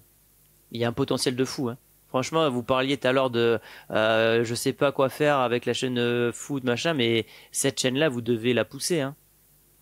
Et quand je dis c'est ce que je lui dis tous les jours. C'est ce que je lui dis tous les jours. Tu peux faire un ou deux contenus par semaine et puis après tu le splits en capsules vidéo que tu mets partout et si derrière en plus tu as quelque chose à vendre, c'est peut-être vers ça aussi qu'il faut insister, tu vois. Tu as entendu, Recobar? Moi, je suis animé par la passion du foot. J'ai du mal à. Mais parce que t'es pas à plein temps. Demain, t'es à plein temps. Tu peux. Ah bah si. Bah là, si, je viens tout juste comme toi là depuis une semaine. Ah, quoi, c'est énorme. Mais bravo. Ouais. Du coup, t'as plus d'excuses. Le problème, d'excuses. c'est que j'ai plus d'excuses et j'aime bien en trouver et je suis une feignasse. Donc. Énorme. C'est le problème. Bah, on se retrouve bientôt dans le prochain épisode de Créateurs de Succès. Likez et abonnez-vous pour ne pas rater les prochains épisodes. À bientôt. Ciao. Ciao. Ciao, ciao. Si t'as aimé cet épisode avec Chronique Foot, t'aimeras aussi celui avec son associé CM Football ou celui avec Riles qui lui aussi gagne sa vie grâce à des vidéos YouTube sur le Real Madrid. Et si toi aussi tu veux devenir YouTubeur, rendez-vous sur créateursdesuccès.com. On va te donner tous nos secrets.